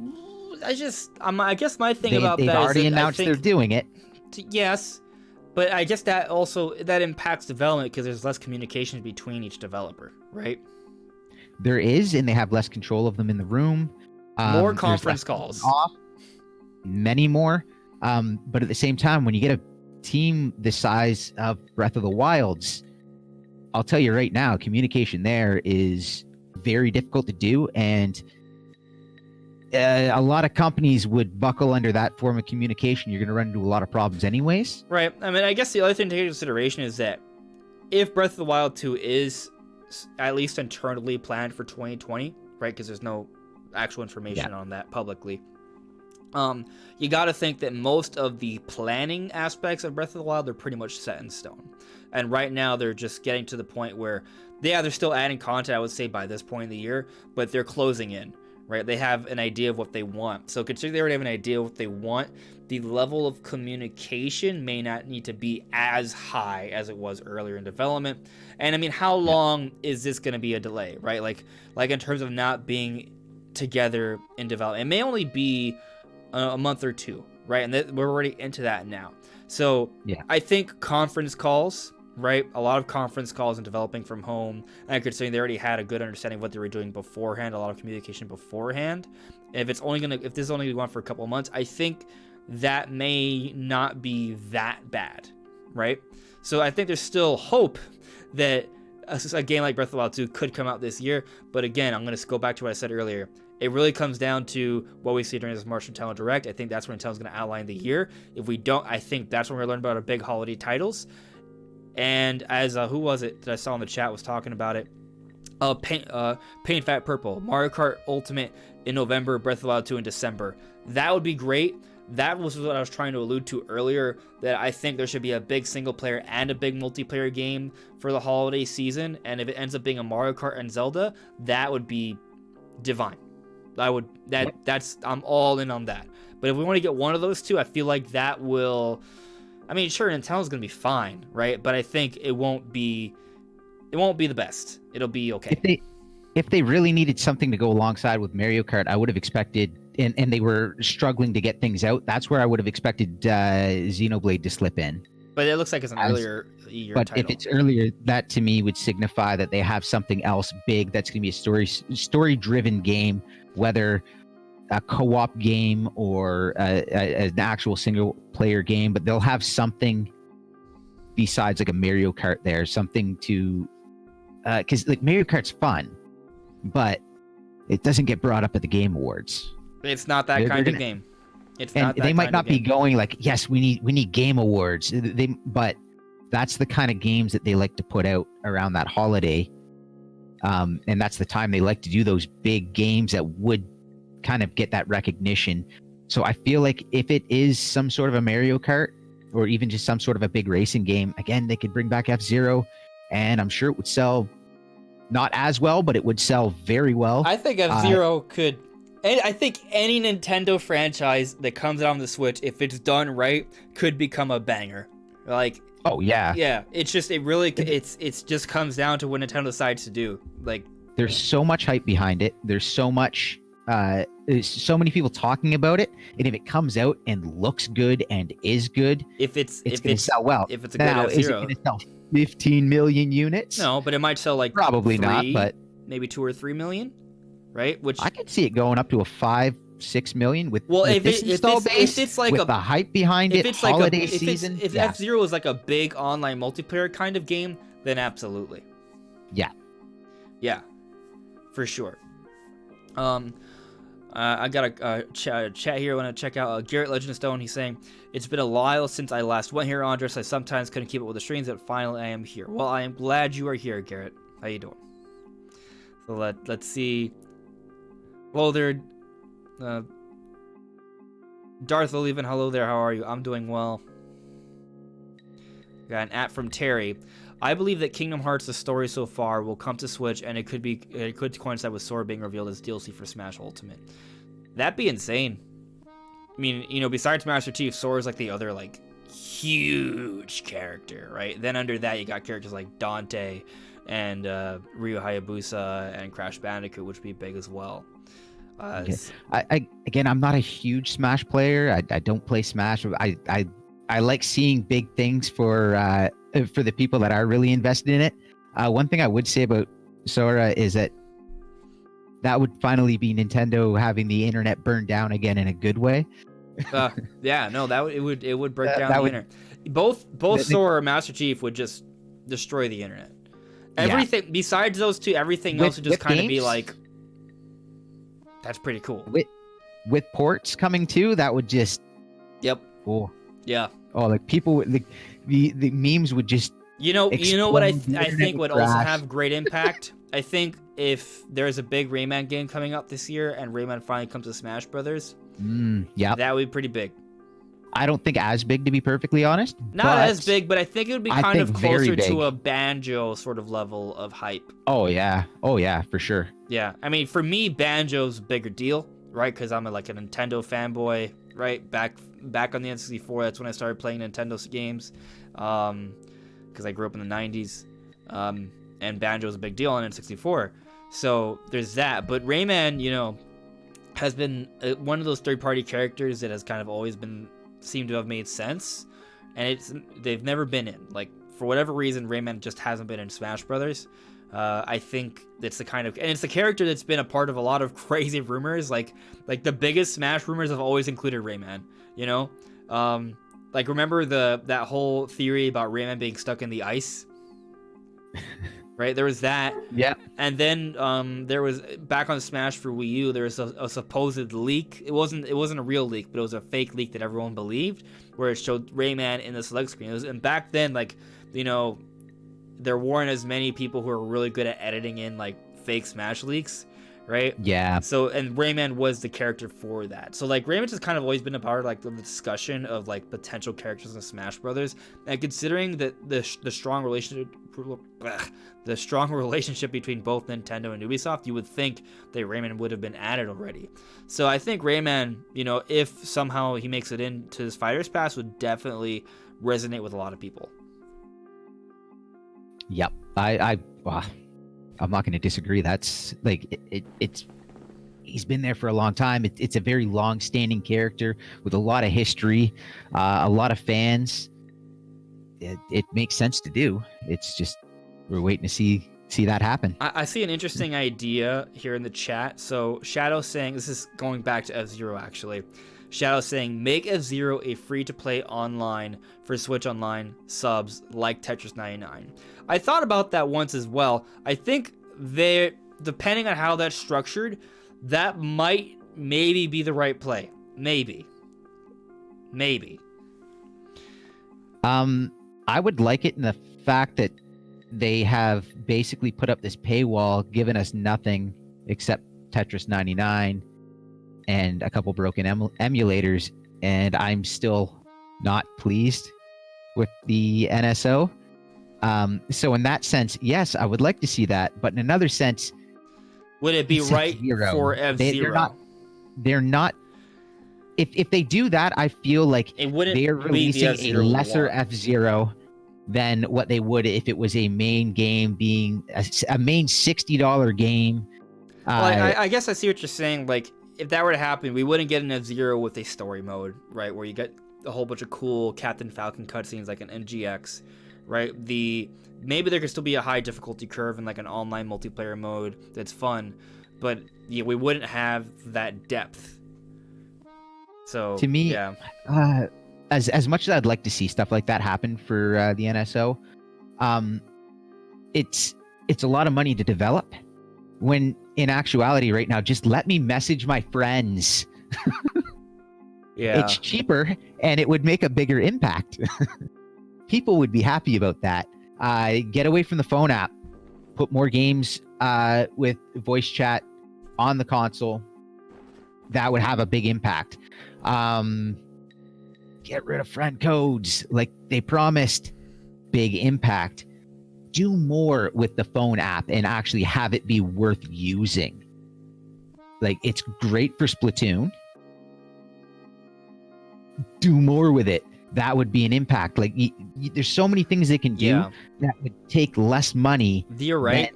But, a big game. But I don't expect any sort of adjustments with the voice chat situation. Neither do I. At this point, but I'm just waiting for the next generation for if there's going to be any major adjustments to how Nintendo handles voice chat. That's on the next big system.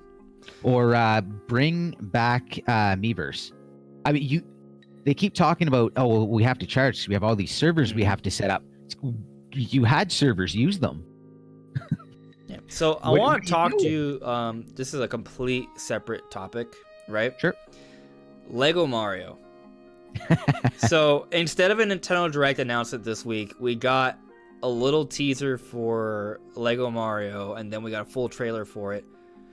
And then with the trailer, it wasn't like a set piece. It was kind of more like you build like a game board, and you have like this electronic Lego Mario that makes sound effects and interacts with the pieces you place and arrange around. It's basically kind of like a Mario level in Lego, and you can move around an electrical Lego Mario. Seems kind of neat. What are your thoughts on it? It's hilarious. It's fantastic. And when I asked you what we were talking about, you said Lego Mario. I was like, oh, they're making a Lego Mario game? That's not what I expected. Have you seen the trailer? Yeah, that's what I checked out, and I was just like, really? I'm like, that's pretty cool. Yeah. I like the idea of it.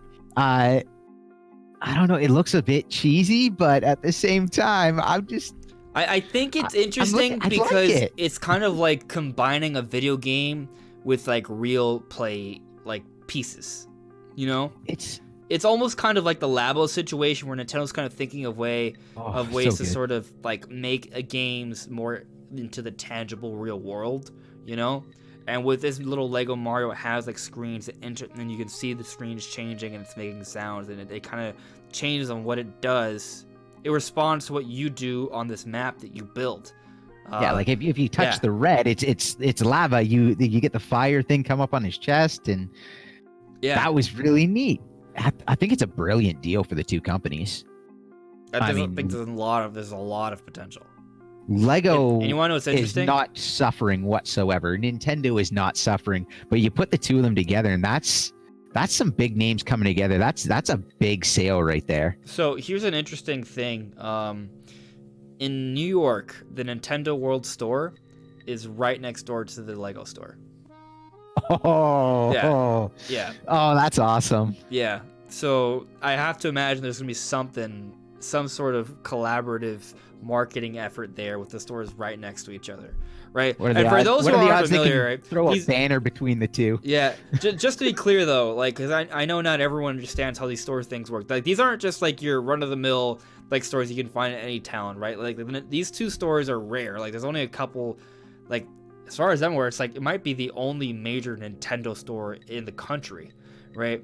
And for Lego, there aren't too many of them either. So this is a special situation. This is in Times Square, right? Like, these are big, important stores. West Coast? Or one announced for West Coast. A Nintendo World Store? Yeah, and if there isn't one on the West Coast, then it's the only one in North America. In fact, the only one in the Americas. Because I'm almost positive there's none in... Oh, no, there's definitely nothing in Canada. Yeah. Either way, it's at least the only one like the eastern coast of North America, right? So it's definitely a big deal. So I could totally see some sort of collaborative marketing effort here. I definitely expect to see videos of this on Twitter during its launch release week or whatever. Definitely could see something like that happening. What will they do?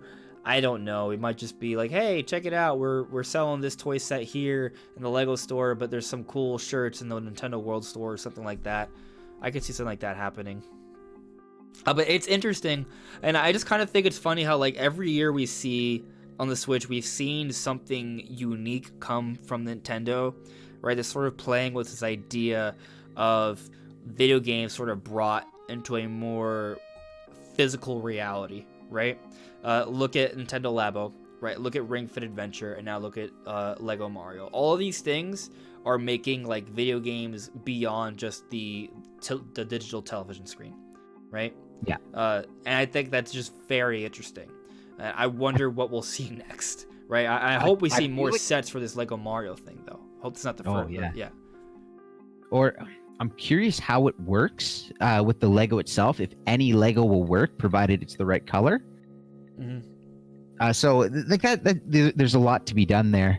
Oh man, it's such a good idea, and there's I'm assuming you can mix and match the pieces to sort of build your own goal thing. I'm gonna hope that it's not just it comes in just one sort of orientation and then you just interact with it. I hope there's multiple orientations you can sort of build around. I'm pretty sure they showed multiple orientations in the video, and I I don't think it would work otherwise, because if you have a specific orientation, like, oh, you got to run it through the whole way. It's like, well, what's the first thing a kid's going to do? Is like, well, I don't want to do this part. I'm going to jump over, and oh, it doesn't work anymore. So it has to be interacting with the Lego blocks themselves somehow. Yeah. And I'm wondering if it's specific Lego blocks or whether it's the Mario and it's interacting with colors. Okay. Yeah, So, I see Terry saying that there are a few Lego stores in Washington State. Yeah, I know there's a Lego store in Orlando, for example, as well. So Lego there's stores, a lot of Lego stores. Yeah, Lego stores are more common than Nintendo stores. But to have both a Lego and Nintendo store right next to each other in Times Square, considering this Super Mario Lego collaboration, something's gonna happen there. And I looked it up, and it doesn't seem like there's any other Nintendo stores in North America at all. Mm-hmm. So the World Store in New York is like that's it. That is yep. It's a cool store. I'm close to. I was living in New York not too long ago, so I've visited a few times. Yeah. So I'm seeing a chat here from Garrett Legendstone. Eventually, I did complete the story mode in F-Zero GX, but I never completed it in very hard difficulty. It's really legendary, and AIs cheat me every time. So. Yeah, I think I want there to be another F-Zero. I think if there was another F-Zero, though, the difficulty would probably have to be changed a little bit. I think the difficulty level of F-Zero GX, like I would say F-Zero GX is arguably one of, if not the hardest game ever made. Right, from what I've played, it is the hardest game I've ever played. And I take pride in playing challenging games. It's hard. Dark Souls got nothing on F-Zero GX, and that I am not exaggerating. So like, it's one of those things where I think that game was so hardcore centric that it was alienating to people who were even core gamers. Like it was like it only accepted the core of core who were strong enough to actually beat some of the levels. So I think they would have to scale down difficulty a little bit. Maybe still have like the very hard difficulty so we can still get that level of difficulty we want for the hardcoreiest of core F-Zero players, but I think the entry level difficulty needs to be scaled down. Oh yeah, I feel like they'd have to do a few different difficulty setting, and the hardest one, like the smash your controller difficulty, would have to probably be an unlock in the game for people that played it a lot. So I could see there being like a few, like more than just, oh, well, you played through it once. There you go. I feel like there would have to be like, it would be great to see it as like some sort of an unlock for reaching a specific achievement. And then it unlocks it. And then a lot of those players that weren't willing to do that and didn't want to deal with that might not even ever see it. But at the same time, if it comes, I feel like it's got to be online. So 32 racers online. Death race. Let's have it. Come on, give you an online death race. That'll be crazy. Can they handle that? Oh, come on. I don't know. All right. Think about this. Look at F-Zero GX, right? You tell me if you think this is possible. Take F-Zero GX, upscale into HD with some HD textures, right? With a slightly buffed up lighting engine, a couple extra particle effects, and give it online. Is that possible on Switch? I would hope so. It's a GameCube game. I would hope so, yeah, but it's a GameCube game. It's gotta be possible. It depends on how good they want it to look. Yeah. Because when you have, like, when you're up over 30 assets moving and can be moved at the same time and aren't controlled by the AI in your game specifically, you're going to run into some lag issues unless you scale back those graphics, especially when you get into particles and particle effects. The other thing is that you don't see everything, right? Because in F-Zero you go so fast. True. Right? Yeah, they can cheat that a bit. I think they can cheat that, right? I don't know. Let's put it this way: if it comes and it looks amazing and it contains it, it's got to be 60 frames per second. That's a given. Oh yeah. Yeah. Well, they can maybe cheat. that's one of the reasons we haven't seen an F-Zero yet, because they know there's this expectation of online multiplayer now, right? And we haven't. And F-Zero is such a fast-paced, high graphical fidelity kind of game that they didn't think they would be able to actually execute it on that kind of level yet. But now I mean, at this point, I feel like they got to be able to do it, right? And maybe there are some compromises. Maybe when you go online, it's not 30. Maybe it's 20 or 16. It's got to still stay a high number. I think 16 is like if it's just 12, like Mario Kart, I feel like at that point, I'm kind of like, all right, I'll do 12. But at the same time, to me, it comes down to who's doing their netcode. Because Nintendo hasn't been looking great with netcode right now. Yeah, I guess Smash Brothers is as best as good as it ever has been, but you know, it's still not perfect, right? Smash Brothers is not like you don't play with that many characters on screen. Yeah, and look at Splatoon and the issues they have. And I mean, I know Mario Kart has their own issues. I know Mario Kart and Splatoon have their issues, but I feel like Mario Kart and Splatoon are good enough. But they also don't have 30 characters playing in one stage. I'd say like Splatoon is good enough, but it's borderline on being not quite. And depending on what your internet connection is, it's not good enough at all. Like it's good enough for me because I have good internet, but well, then have good internet. There's a lot of players out there that can play other games just fine online, but Splatoon just no. Yeah, if anything, I would say this whole global health concern situation we're going through right now is going to place more prevalence globally on internet, right? It's going to have more importance, and I could see internet becoming an even bigger focus moving forward. I hope Nintendo smartens up with it because they need to. Yeah. So I see a chat from a couple chats I want to get to here. Jerry Binns is asking, are they going to restock Animal Crossing Switches? I don't know the answer to that question, but I want to believe that they would. Is there any news that's limited? I feel like it should still be something you can acquire. You know what I mean? I don't know. I don't know what they've said about it. Yeah, I'm going to the Nintendo website to see if I can find something on that. A lot of times this stuff is limited edition, and no, they don't restock them. And on top of that, there was reports that they're struggling to produce Switch units, especially because a lot of their manufacturing is in China, and it's not doing so good. Yeah, and so that's going to cause a bit of a dip. So do they work on more Animal Crossing Switches, or do they work on regular ones? I don't know. I don't know. So they could, but again, it comes down to their plans and how limited edition they wanted this to be. But when things sell really well, they've already spent the money. I'm on the Best Buy website and it is sold out. Let's check Amazon. I'm sure it's sold out on Amazon too. Oh, it's probably sold out really fast on Amazon. Yeah. Although I do know some people have been saying they've been spotting them at Walmart. Keep your eyes peeled. Everyone's busy getting toilet paper, so. Yeah. While everyone's fighting over toilet paper, you sneak in and get that Animal Crossing Switch. Huh. But wow, it's like more expensive.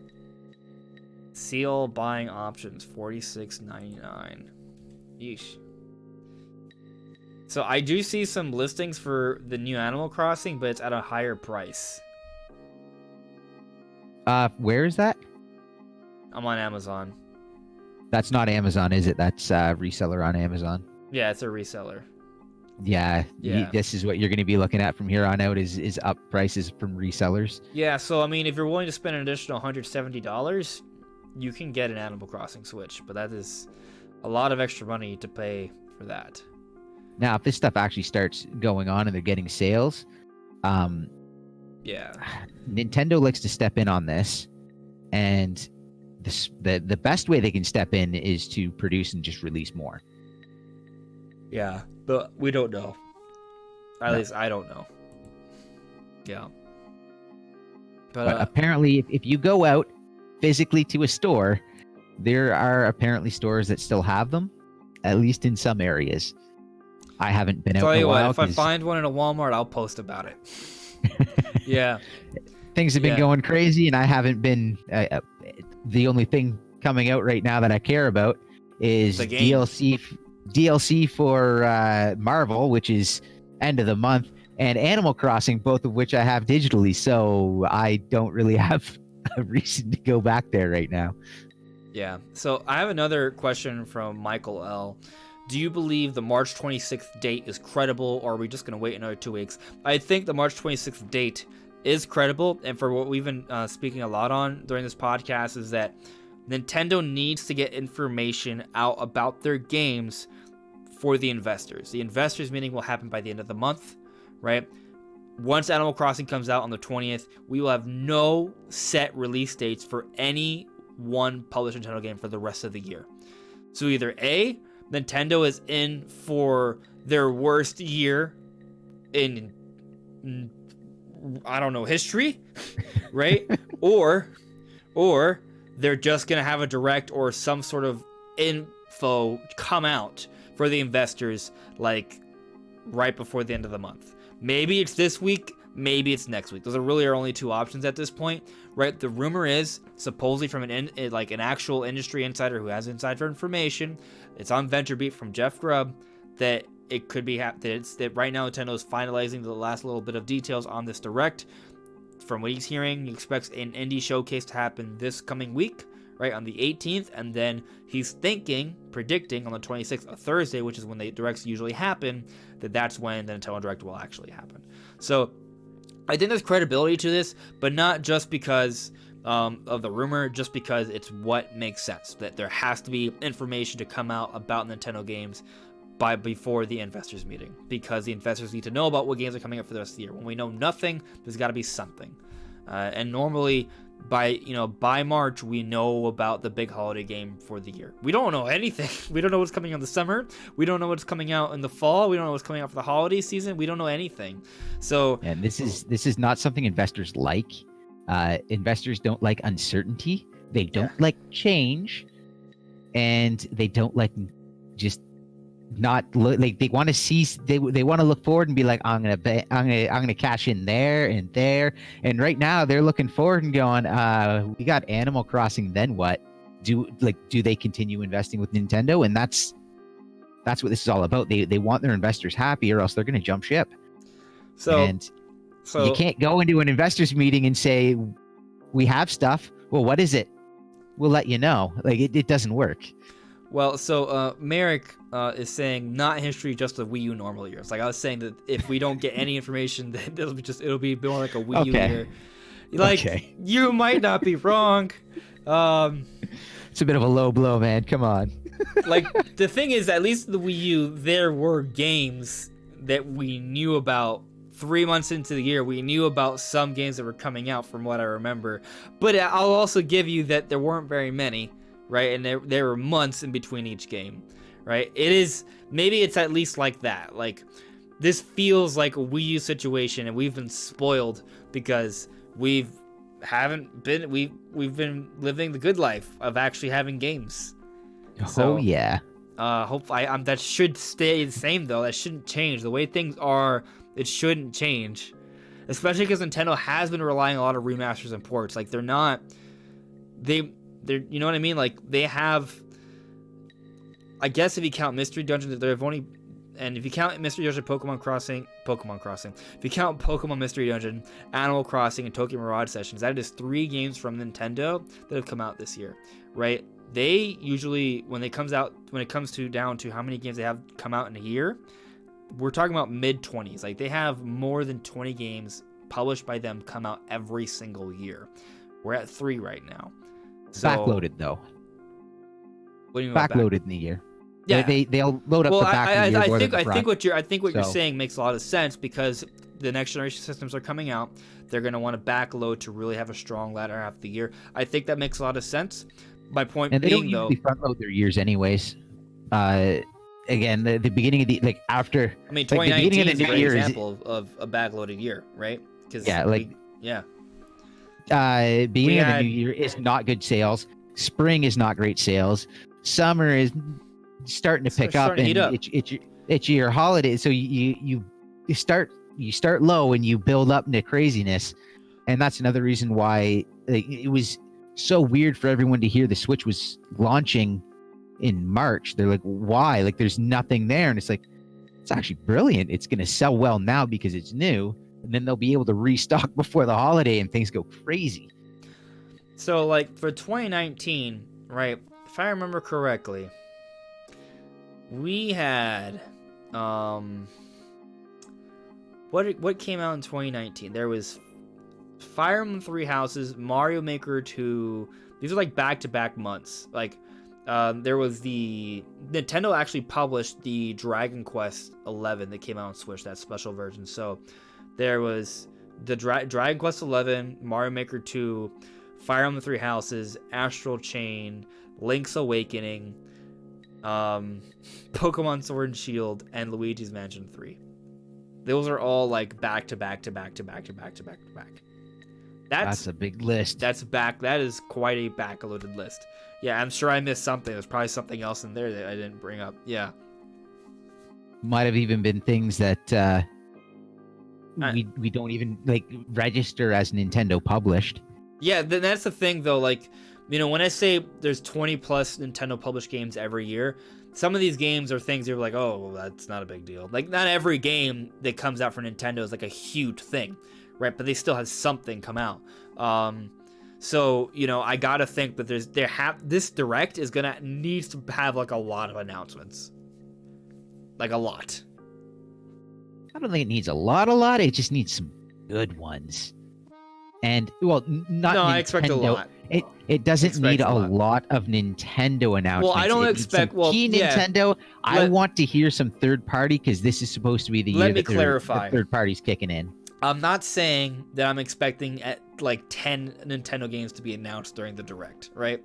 But I am saying that there's got to be a lot of stuff, right? Like, I expect at least a handful of new game announcements from Nintendo. Okay, if we're looking at an indie showcase, we're going to see a few Nintendo published games there. Yep. Which is going to add to our 20. We're going to get the March 26th one would be... there's going to be a fair number of them, probably 5 or 6 there. And then you're going to get... Here's like... They have to also announce... They would have been saving stuff for E3. We don't know how they're going to announce those. And then they also have the random, here's a trailer for a game that we never announced or said anything about, and it's not in a Direct. Here's just a trailer. So let's try they spread them out. They spread them out throughout the year. Let's try and put this, like, get an idea, right? So we know there's a reliable rumor for a 2D Metroid, right? Okay. There's one for Paper Mario, Pikmin 3 port, right? And supposedly there's another Wii U port, but I'm wondering if maybe that was confused for the Wonderful 101, right? So maybe there's another Wii U port in there. Maybe. I'll include it in the list. Right, so I'm at 4. What did I say? The Metroid, the Paper Mario, the Pikmin, and another potential Wii U port, right? Xenoblade Chronicles Definitive Edition, right? That's 5. I could see all that maybe being the Direct, and maybe they give us Breath of the Wild 2. Unless the Wheels one, or both. Well, what if they announced It could be both. Their racing game, and then just have this like mic drop teaser at the end for Breath of the Wild or something like that. That's what I expect.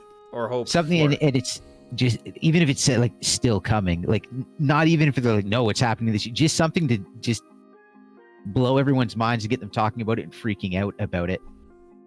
Like they just said like coming soon.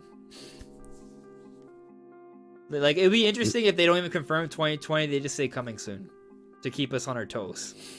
Yeah. Yeah. Or not even a word, just you just see like this short, like 15-second but footage. If they show a trailer, at the end of the Direct, though, it's totally coming this year, though. Like, if they show a trailer at the end of the Direct, it's totally coming this year. I hope it does. Yeah. I'm still... Oh, yes. Final Fantasy Crystal Chronicles is also coming this year. Oh. You know what's a game I've been waiting for that I haven't gotten news on? Panzer Dragoon Remake. Yep. Yeah. And there's supposedly like a Sonic game that may be coming out this year, too. Right? So there's that. And there's this other game. Heroes, Bayonetta. There's a Bayonetta 3. A great point. No More Heroes 3 as well. There is the Bravely Default 2. right? And then that's Square's, right? yes. Okay, so that would be Square's big game or lesser game this year. Yeah, kind of like an Octopath Traveler sort of thing. Yeah, like they produce a smaller game every year from a couple studios. I'm not sure if Nintendo's helping to publish that or not.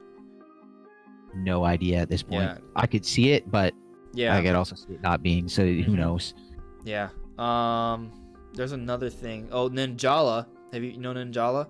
Oh yeah. There was a lot of talk about that after. Yeah, it looks like it was made 17. It looks like it was literally like made in the Splatoon engine. Pretty much, yeah. Yeah. So there's that. I think that's supposed to come out this year. Oh, there's stuff that's sitting there that we just need to find out. That doesn't even count like some unannounced Nintendo game that we don't know about yet, right? Which is gonna happen. Yeah, there's gonna be at least one or two of those, right? They always do it. What if we get something amazing like F-Zero or Kid Icarus or a Wario game, right? Like that would be nice to see. I think something like that's gotta happen, right? Or maybe a Star Fox game. Actually, I have a Star Fox video coming out soon. It was initially planned for Saturday, but work got in the way, so it's probably coming out Tuesday. That happens. Yeah, yeah. Oh, there's a lot of things they can do. We can't even get started. There's so many IPs they can dip into right now, and the list can just go on forever. Yeah. They can go forever. They're never gonna run out of anything. They have so many IPs that they're ignoring. They can pull any one of them out of the back vault and just do a remake or a remaster or something. And and people will buy it. People will always buy it. There's so many things. Like how many like Nintendo 64 games would people just kind of go nuts over? You know, like a remake or just a port. A remake, not a port. But remake 64, some of the 64 games people go nuts over. So I'll tell you this. This is not fair, but it's not fair for me to even it's not fair for me to dream of this and put that expectation on Nintendo. But there is a way that I would kind of be okay with Breath of the Wild 2 not coming out this year, and that is if they remade Ocarina of Time in the Breath of the Wild engine. Ooh. I don't think it would happen. At that point, it would basically be a new game, right? I don't think. No, it will not happen. I don't think they would. No, absolutely not. But man, would that ever be nice? You know what could be remade that would totally make sense to come out this year? Banjo-Kazooie. Yep. Yeah. Don't remake Star Fox for the 5th time though. That would not be okay. And every time they've remade it, they haven't really been remakes save for Star Fox 3D. They've been reimaginings, and they've not really been good. So if there's a new Star Fox game, it needs to. Well, just watch my video on Tuesday. You'll see. Okay. Well, then we won't go further on that. Well, I mean, we could talk a little bit about it.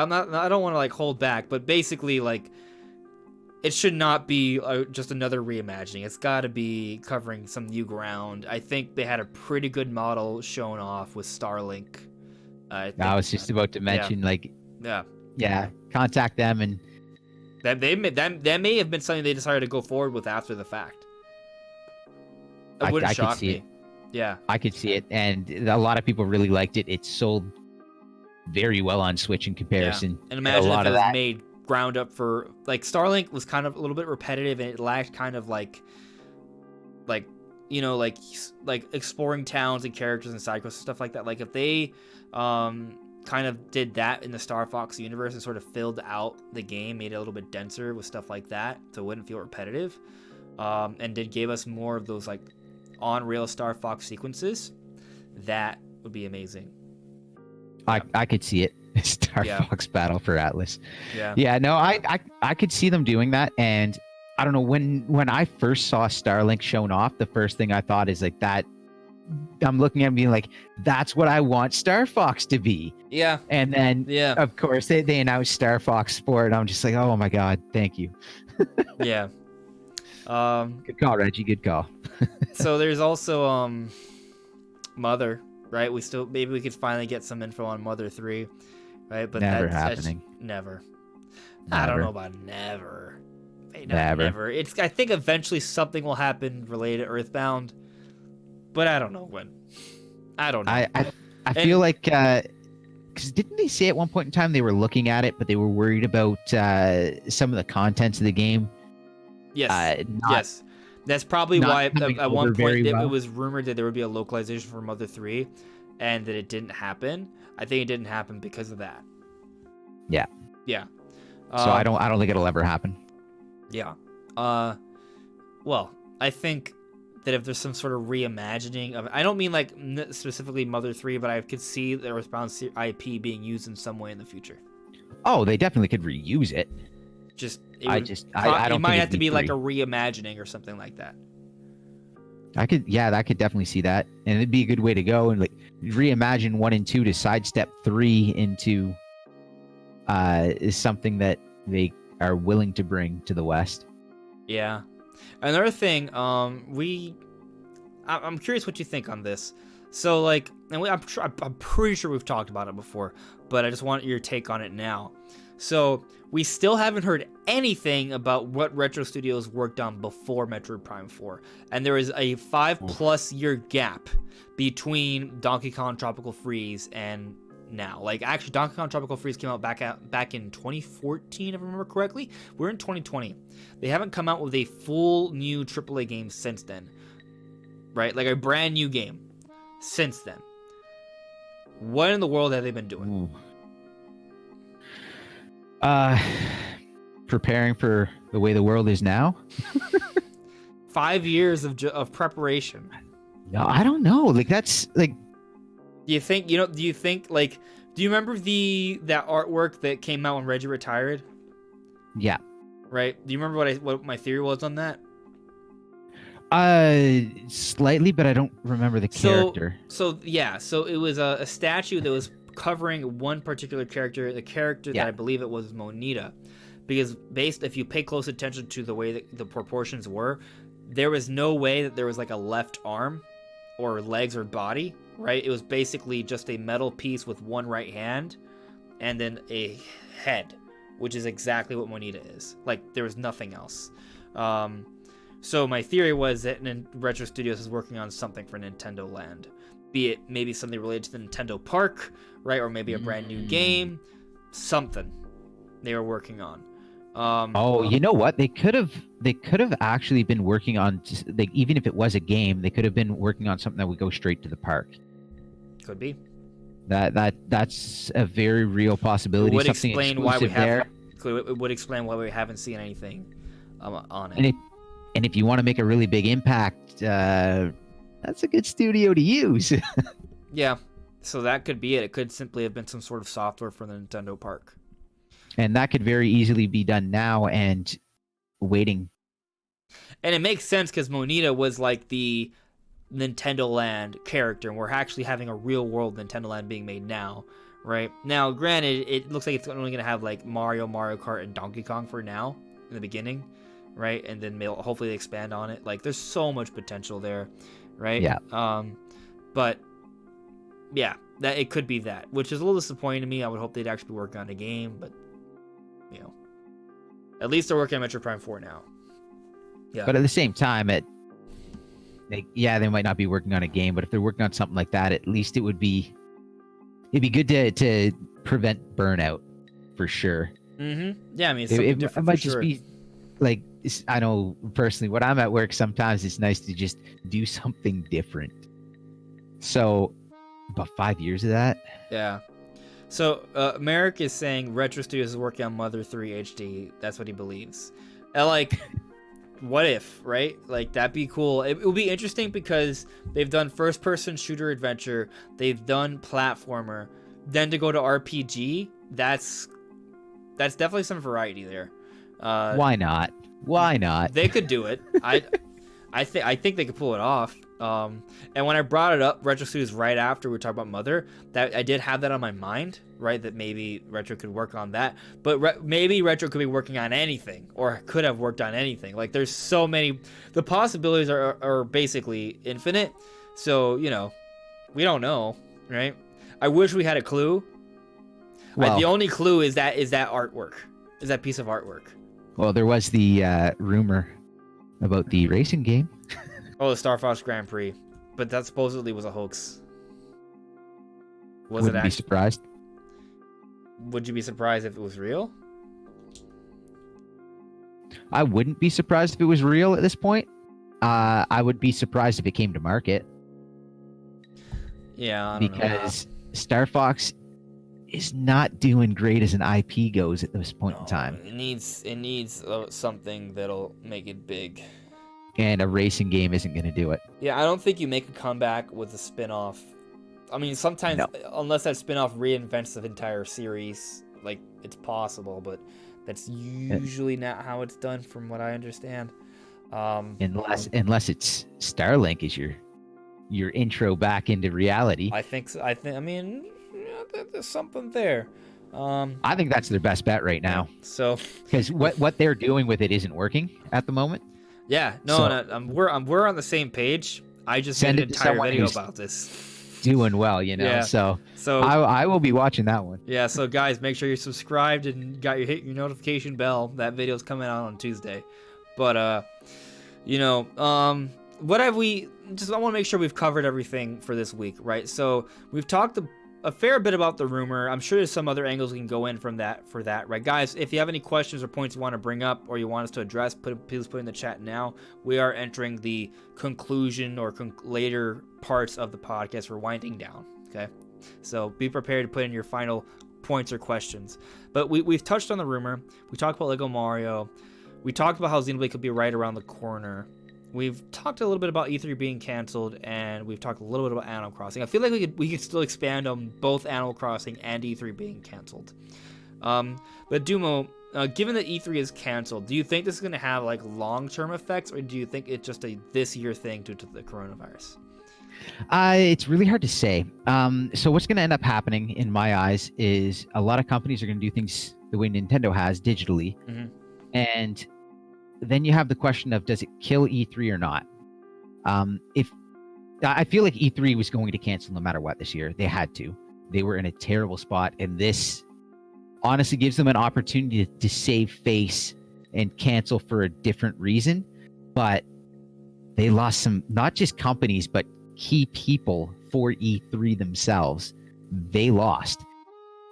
Stepped out, walked away. They were in a bad spot looking for a way to cancel, so this turns out really well.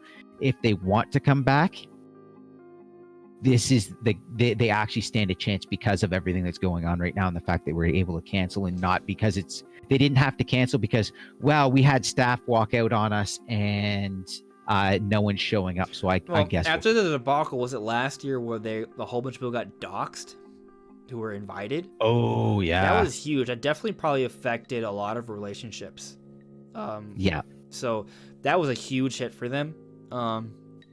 And I mean, when you do take into consideration that with the digital age, it's becoming far easier for companies to represent themselves through something like a direct, right, or through social media. So there's not as much of a need to do that, right, anymore. Not to mention, a lot of companies liked using E3 for a way to meet up with other developers and people who are in the industry and communicate. And I still think that is a place for that. But given the age we are in, they also have GDC. They have other events throughout the year, and then social media is also a big element now it's more prevalent now than it was in the past. So these little things do make E3 less important than it used to be. But at the same time, it's not like E3 is small, right? Like, there are all these other events that happen annually, right? Who's to say that just because those events are smaller, we're not saying those events are going to be canceled, not happening, right? Like, E3, I think, is still going to happen. It's just not going to be as big as it used to be, right? Not as much of an importance on it. I feel like timing of E3 makes it important. Because it's that summertime that we all expect the big announcements to happen. You know, you have your investors meeting at the end of March, and then a few months later you have E3, and that's so you have to announce your year before the investors meeting, and then you can really hype things up at E3, and that's a great time to start the hype, because then you're getting into your September and onwards, into the latter half of the year where you really need to push and get those sales. So I feel like that time of year there's going to be stuff happening anyways. What I worry about more than anything is that it hurts smaller companies, because the big companies we're going to hear about no matter what. We're going to see their stuff. But it's another for the chance companies that don't have that platform, right? Yeah, and we've heard about it a few times with I've seen different interviews with different like indie developers that said, you know, Nintendo treats them really well, like takes them out to meals, and they're sitting beside developers from your Ubisoft and your Capcoms, and they have that interaction with these big names. Being a smaller indie developer and to lose that for them is it hurts me to think about it, because that's a way into the industry for an indie developer that might not, you know, have that huge financial security yet. Just to have that opportunity is a massive deal. Yeah, that's an interesting point. I just hope they keep up with that. And I feel like these physical events are going to have to keep happening, whether or not they're this big, because it is a lot of money. But it has to keep happening, or else you're going to lose a lot of the conversation in between companies. And yeah, I what I can see happening though is that I can see a lot of companies sort of mimicking Nintendo's sort of way of doing things, where the live conferences themselves become less important and companies start relying a little bit more on digital events. But there's still some would. But there's still a presence at E3. They still have booths. Yeah. They still have games. There's still that communication. There's still media covering that. But there's digital presentations in place of the live conferences. I would prefer that more than them. That might give them more space to actually have game stuff. Stage. Yeah. Yeah. You don't need to drag a band out on stage and drag a car out on stage. And, right. Well, it allows the presentations to be shorter, right? More concise, more like less issues, no technical issues, no. And then the pacing.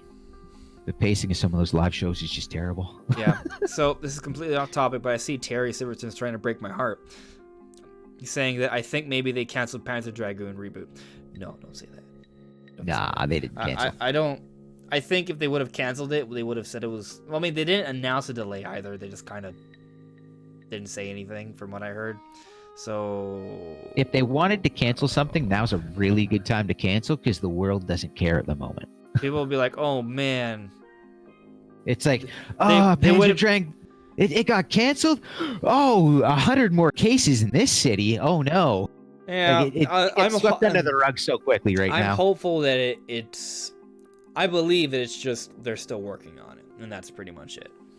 It might just be taking long. Like I think I heard hit a snag and it's taking a little longer. Yeah. Then they don't want to say anything because they're like, we have a date that we want, but we're not sure. I think I heard it didn't demo very well, right? Like it wasn't running well when it was at an event a few months ago, and they probably wanted to make sure it wasn't that bad after they got, reactions from it. Well, if it's been at an event demoed, you also have to remember that that's not a current build. Right. Those demo builds are old. Like that's not, you're not just like, oh, we need a demo build?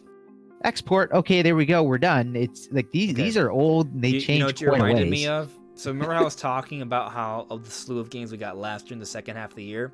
There was another game I forgot about. Daemon X Machina. That came out during that time with Fire Emblem and Astral Chain and Mario Maker. It was just bad. As I had said it would be when we got that first initial playtest for it. Now, bad is probably it's still playable. Like there's good aspects to it, but it definitely wasn't like a banger, right? I knew people that enjoyed it. It wasn't setting things off the way people thought it would. And of course, you had some big names in gaming right now on YouTube, hyping it up and really excited about it. And then that demo came out, and the demo, it was lacking. It didn't feel right. Oh. And then I think a lot of people didn't realize what the targeting system was going to be like and how the game would actually handle, which is true to the type of game it is. But a lot of people didn't. I personally didn't enjoy it. Right. So, but another reason why it made sense to bring it up though is that if Panzer Dragoon's first demo didn't demo well, right, and then Daemon X Machina also didn't have a good demo. It had some problems. Maybe they adjusted some of it, but it wasn't really enough. Point is, like, it's not looking like the Panzer Dragoon remake is going to be like a masterpiece, right? But I never expected a masterpiece from this. I was hoping just for a fun game, right? So hopefully they manage that. I mean, it's a remake. At the end of the day, it's a remake. Granted, it was for the Saturn. It's a remake of a Saturn game, so it's probably quite a lot to really sort of modernize there. I hope it works out. But again, it's a remake. You can't really stray, without calling it a reimagining, you can't really stray too far from the source material. So I feel like your hands are tied somewhat in what you are actually able to do with it. Yeah. So let's move into just a final bit of discussion here, Dumo. How big of an Animal Crossing fan are you? I have never played Animal Crossing before. This is gonna be my first one, and I'm actually really excited for it. My excitement for it's also growing quite a bit. Brandon's more of the Animal Crossing fan, like when we talk about in the podcast, right? I've played Animal Crossing before. I owned Wild World. That was one I played the most of, but I kind of stopped after. I stopped for a couple weeks. I saw I had a bunch of weeds. I'm just like, oh, that's it. I'm not cutting this, right? But I am excited for this one, because it does. I mean, it's Animal Crossing, and Animal Crossing, the way to describe it, from what I understand, right? It's basically a kind of game that you can play that it's not with necessarily giving a specific goal in mind where you have to beat this enemy or get to this point in the world or save this person. It's about just sort of building out your ideal or comfortable living environment, right? Exploring around, finding secrets, cool little things, and just sort of relaxing. Like it's built to soothe and relax you, right? And I think a lot of people are kind of looking forward to that right now in this time, considering everything that's going on with the world. A lot of people have been really talking about or complaining about how a lot of the media has sort of sensationalized this whole coronavirus situation, right? And the different political issues that are going on in the world. And a lot of people are tired of it, right? People are tired of it. And I think Animal Crossing, especially if people are going to be shut in, right? I think it's the kind of game that people could really get and absorb themselves into and just allow it to be a distraction, but not the kind of distraction that's like putting you in a stressful environment, right? It's the exact opposite. Animal Crossing is all about being really peaceful and tranquil. So I think in that way, Animal Crossing is coming out in a very interesting time for that. And for that reason, I'm kind of excited about it. But there's another reason I'm pretty excited about it, besides it just being Animal Crossing. I know it's gonna be a high quality game. It's because, like, we've been in a little bit of a drought, right? And considering the circumstances and the uncertainty about what's to come for the rest of the year, I know that this is going to be a high quality, top tier Nintendo game that has a lot of polish on it. And this is something that even if this isn't going to be a bad year, if this year's still going to be a solid year, it is something that it doesn't come too often, where we get like a brand new ground up AAA, very polished Nintendo game. They're rare, right? They don't come out all the time. Maybe sometimes I could say we could go a whole year and we only get maybe a couple, right? This is one of those games. And for that reason, it's very exciting. And given the circumstances and the uncertainty about what's to come, I feel like that makes it a little bit more special for me. And I'm going to try to make sure to savor it a little bit more. So I'm kind of excited just to play a brand new ground up AAA Nintendo game, you know? So that alone is exciting to me. And I'm into this. I'm going to go back into the Animal Crossing world, and I'm going to get myself absorbed. And I expect to like it. Maybe I'll love it. We'll see. The other night, I was playing Feather. Feather is a game where you are a bird and you fly around an island. End of story. How'd you like it? It's a peaceful game of flight. I really enjoyed it. I don't know how much people enjoyed watching me play it, but I enjoyed it. It was good. And I'm looking at it being like, oh, there's so many things I wish they could add. Like, I wish they would go back in and add more to. 'Cause it's an indie game, and it's not like crazy graphics or anything, but just to add more, more life. Put some put some fish under the water out in the sea, some animals running around that you can follow, and just liven up the island. And there's a lot they can do about it. So I'm looking at Animal Crossing, and like I got it because it was $8 and I didn't actually have to pay for it because I had points. And I was like, I just want to relax and do something ridiculous and relaxing right now. And that was it. And it hit the spot, and it's something I wanted, and I felt like I needed. A lot of stress, especially at work right now. Things are just crazy at work. So it's something I wanted and needed. And then now we have Animal Crossing coming, which I almost didn't buy it because Animal Crossing is so close. And just to be able to relax is going to be good. And then if that wasn't enough, my daughter has mentioned it every single day. And whenever the commercial comes up on TV, she calls me into the room to tell me that the Animal Crossing commercial is on. She's day hyped. she gets home. She's hyped. She's ready. Every single day she comes home from school, she is in a panic because she doesn't think that we're going to be able to get it on the first day because of coronavirus. And she is so mad about that. And she's so disappointed. And every day I remind her, it's on the Switch. We already have it. We're just waiting. Yeah. So I'm excited for that. She's probably going to be on stream. Okay. A couple times because she's really hyped for it. And I don't even know if she knows what it's going to be like. I think she sees something. She mentioned it. Her friends are talking about it. She talked to me and I was like, no, I'm getting that. I'm like, it looks good. And now she's just, and the fact that she can play with me, she's really excited. So that is when your kids start getting really excited over things that you're excited about, it like really amps things up. That's so cool. I can't wait. Like it's hurting me to like, I don't want to wait. And it's Friday. sitting there. It's Friday. It's happening. Just unlock it. Yeah. They've already. I know. Gaijin Hunter on Twitter mentioned a little while back. It's like, oh, there's no school in Japan. Wouldn't it be nice if Nintendo would just drop a direct and say, because the kids are shut in with nothing to do, we're just going to release this early. And since then, I've been like, just do it. Just release it now. Oh man, what if they did release it a little early? Like they just released it on Tuesday. It's like, hey guys, we know you're all at home, so we decided to do something special. I mean, I think the fact the game's coming out the 20th, I don't expect that day to change, but it's gonna. I don't think so.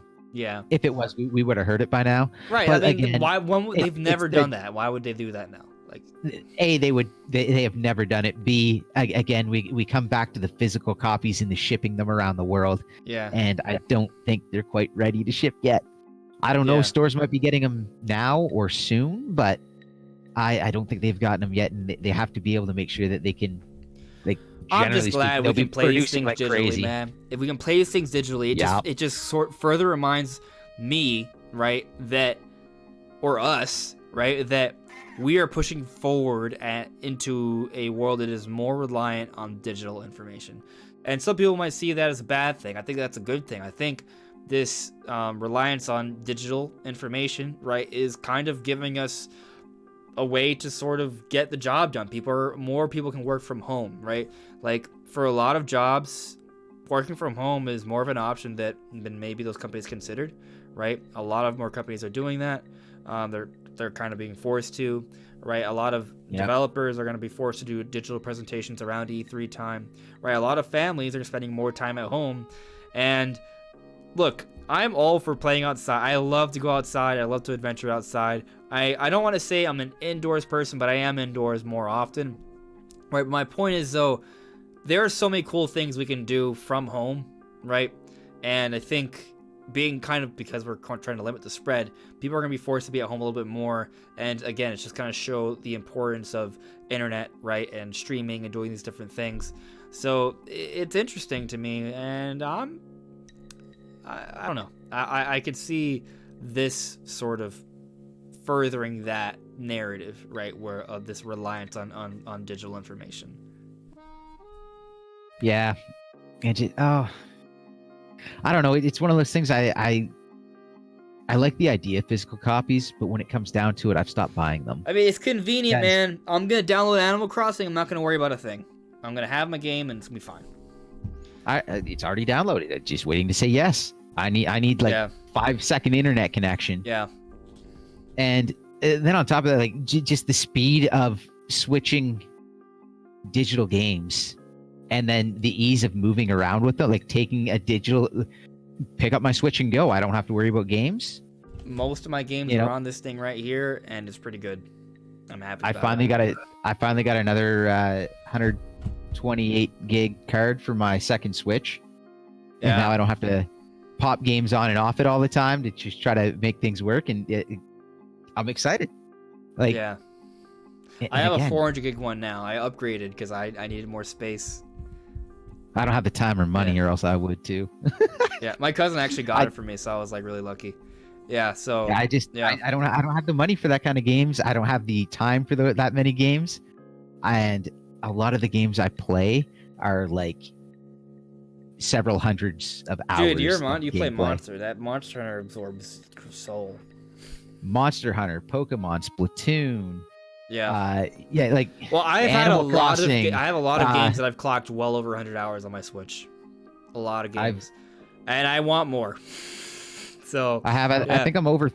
I haven't been able to play Monster Hunter as much as I wanted, but I'm over 300 hours there. I'm almost 300 hours in Zelda, over 1,000 in Splatoon. Jeez.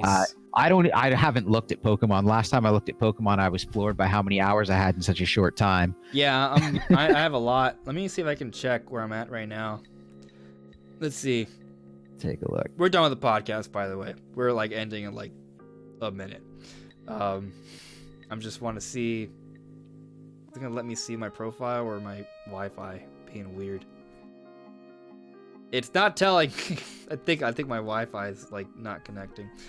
Point is, I have like probably 250 hours on Pokemon, like 200 hours in Smash, 350 hours in Zelda, 150 in Mario, 150 in Xenoblade.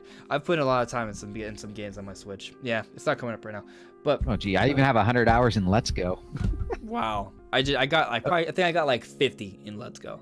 Yeah, I did not 100% it though. I'm currently working on Luigi's Mansion 3. I love that game. It is so good. Looks great. If I had time and money, I'd have it. It's a fantastic co-op game.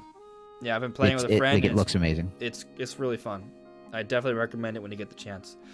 But I've been watching people stream it, and it's fantastic. It looks great. The imagery is great. There's so much attention to detail. There's so much going on in the world. So much you can interact with. The Luigi is just adorable. Gooigi is adorable, and all the interactions with all the different like enemies and bosses. There's a lot of personality to the game. Definitely a delight. I definitely recommend it.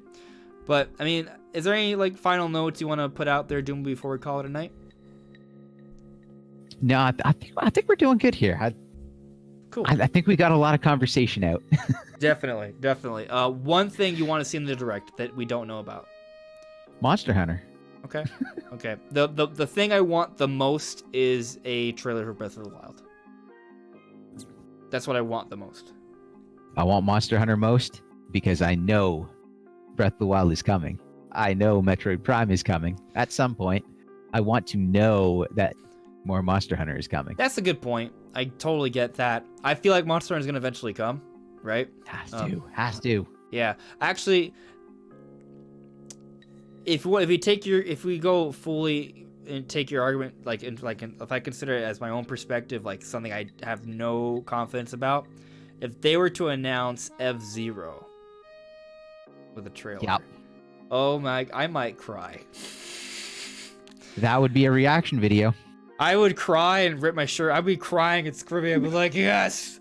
It would be manly tears. I'd be like, especially the trailer has like heavy metal music or something. Like, it'd be nuts. Yeah, but definitely, that would have me very hyped. But right now I'm on this Breath of the Wild thing. I'm hoping for it. We'll see. It's not gonna be. I don't expect the Direct this week because I think the rumor's probably right. But if it happens this week, even better. But we'll see, guys. Anyways, thank you so much for watching, everyone. Please leave a like. Make sure to check out Dumo's channel as well. His channel is linked in the description below. He streams a whole bunch of stuff, including Monster Hunter and Splatoon. So definitely check him out. Thank you. Yep. And we bid you all a good night. See you soon. Be safe. Bye. Take care.